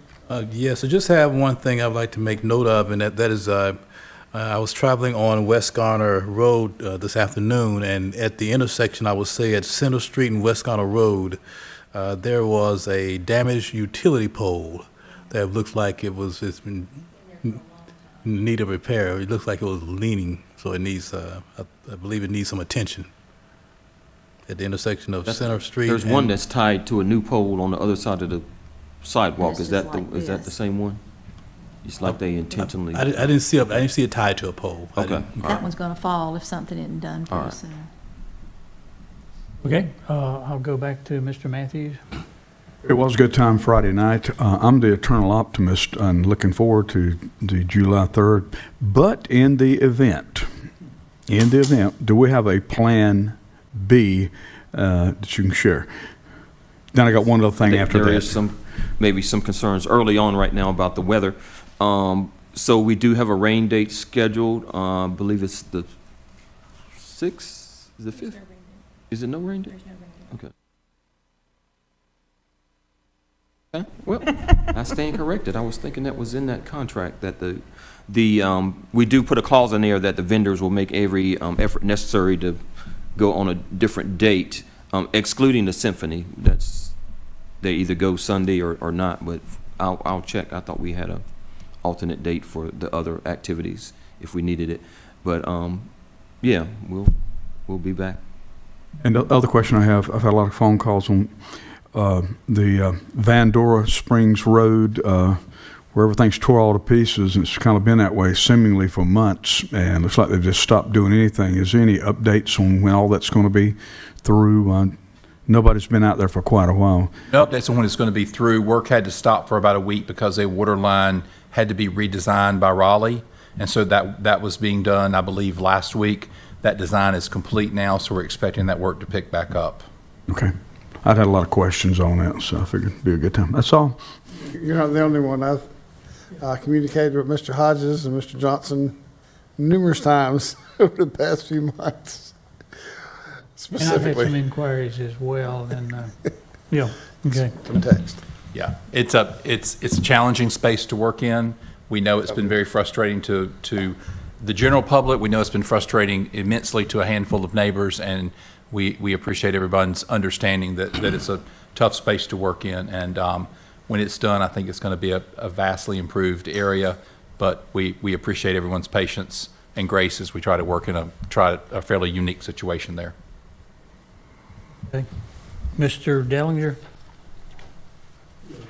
Just to reiterate something that came up at a previous meeting related to a project down New Bethel Church Road. I want to make sure we sort of get the ball rolling with DOT or whatever we need to do about looking at the speeds on those roads, so New Bethel and Wynn Road, and I don't know some of the others down there, because like I said, New Bethel like changes to 50 miles an hour, and it's 45, and then with all the development down there, go ahead and get ahead of the full blow up of development down there and get those speeds reduced if we can. I don't know how long it takes. I know it's sooner we can reduce the speed on some of those, the safer they'll probably be all around. So Are we able to have some input on that? I know Chris sitting here, with them not being in the town limits? I think, can certainly weigh in on development concerns. Ultimately, they do make the decision. We have successfully made cases to change them in the past. I think uniformity is certainly one of the things, though, that we can make a very good case for, because we really, there's not a whole lot of justification for the speed going up and down and up and down. So I think uniformity is definitely one.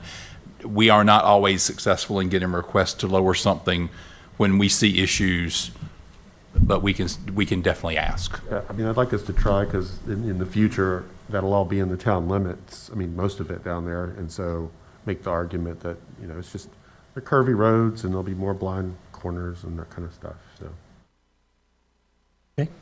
Is that it, Mr. Dellinger? Yes. Okay. Mr. Vance? Just one last thing I just want to mention is, two things. One, in reference to the commuter rail, that was, I remember when it first started the planning process and we had the meeting in the old town hall, and that's when light rail was really big. And when it came time to look at Garner for commuter rail stops, Garner wasn't there. And it was then Attorney Ross told us to keep fighting, and now we have the two locations, and look at where we are now. Look at where we are in a much better position than we were back then, and we may be seeing commuter rail before I depart. Before you depart on the train ride, right? Exactly, that one train. And one last thing is reference to, there is a Garner pedestrian plan survey that's going out now that's asking for the citizens to participate in reference to sidewalks in various locations. So that survey is available online, and it'll be live until July 4th. That's it, Mr. Mayor. There's an article on the NNO about that. I talked with Richard Stradling last week, and he did an article. Also talked with Gabby, and so there's an article on the NNO about that. And it promotes the survey, and it'll be live, I think, through July 4th, if I'm not mistaken. Behringer? Question about the yard waste from the storm debris that still hasn't been picked up. Did I understand correctly that the pickups would go through tomorrow? No, the yard waste from the storm, that will not start until after, that will start on July the 6th. Oh, okay, I Yeah. misunderstood, then I thought it Because was the past week.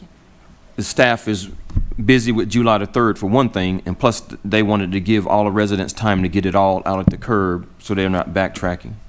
So, yeah. And the other thing is, I talked to you a couple times about that wire that's still hanging down it's touching the sidewalk. You know, what can we do? Yeah, we reported it because we don't know whether it's AT&T or Spectrum, so we reported to both. and, you know, they're supposed to go out and investigate and figure out whose it is and fix it, and they just haven't yet. It's not Duke Energy or anything, like, yeah, It's, I'm it's sure it not, would it's be. not live power. No, it's, Okay. it's either phone or cable. Okay, Yeah, well, yeah, one of the two. good to see And them. I talked to, Public Works last week. They did report it to both entities. So, yeah. Anything else? Okay, I believe I covered everybody, did I? So, there's one last item, and I believe it's a closed session item. So let me, ask council to move a motion to go into closed session to discuss economic development. Mayor, I move we do that pursuant to statute 143-318-11, subset A, subset 4, to discuss economic development. Okay, motion made and properly seconded. All in favor, please vote aye. Aye. Aye. Okay, and it's so approved. Do we need to confer with Rick about just remaining in here, Mr. Hodges or Ms. Miller? Off the feed. Yes.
Okay, the mayor declares that the council is now back in regular session, having gone into closed session to discuss economic development and to hear from our economic development director, who provided some helpful information to the council.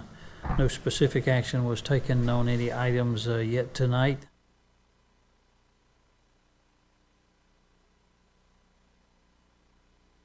With our work having been completed, Mayor, if I could, I yeah. add one more thing for manager Please. reports that we neglected to mention earlier. The planning director did want to call your attention to the fact that the scope of work for the clue or exercise that council authorized us to move forward with at your retreat would be in your upcoming agenda packet. He just wanted to make you aware of that, so you took particular notice of that scope of work. He's bringing that forward for your consideration for approval at the next meeting. But if you have questions about it when it comes out, feel free to contact Jeff or myself, either one, and we'll help coordinate any answers you need to that document. But when that comes out and we approve that will allow me to respond to this FEMA issue that I've gotten. Is that right? I'll talk to you further about that. Do you know what I'm talking about, Rodney? Yes, but yeah, that's different. Okay, that's something different. Yeah, Okay, all right. I talked to engineering about the FEMA Okay. notification, and Yeah. when the part of the UDO is passed, that will help with that. But we can talk about that. That is also scheduled for Monday night, but it's a Monday night, different yeah. thing that will help It's you different, right. with that.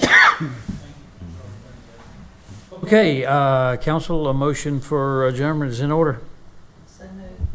Second. Okay. Seconded by Ms. Behringer and seconded by Mr. Vance. All in favor, please say aye. Aye. Opposition, there is none. I declare this work session of the Garner Town Council to be adjourned.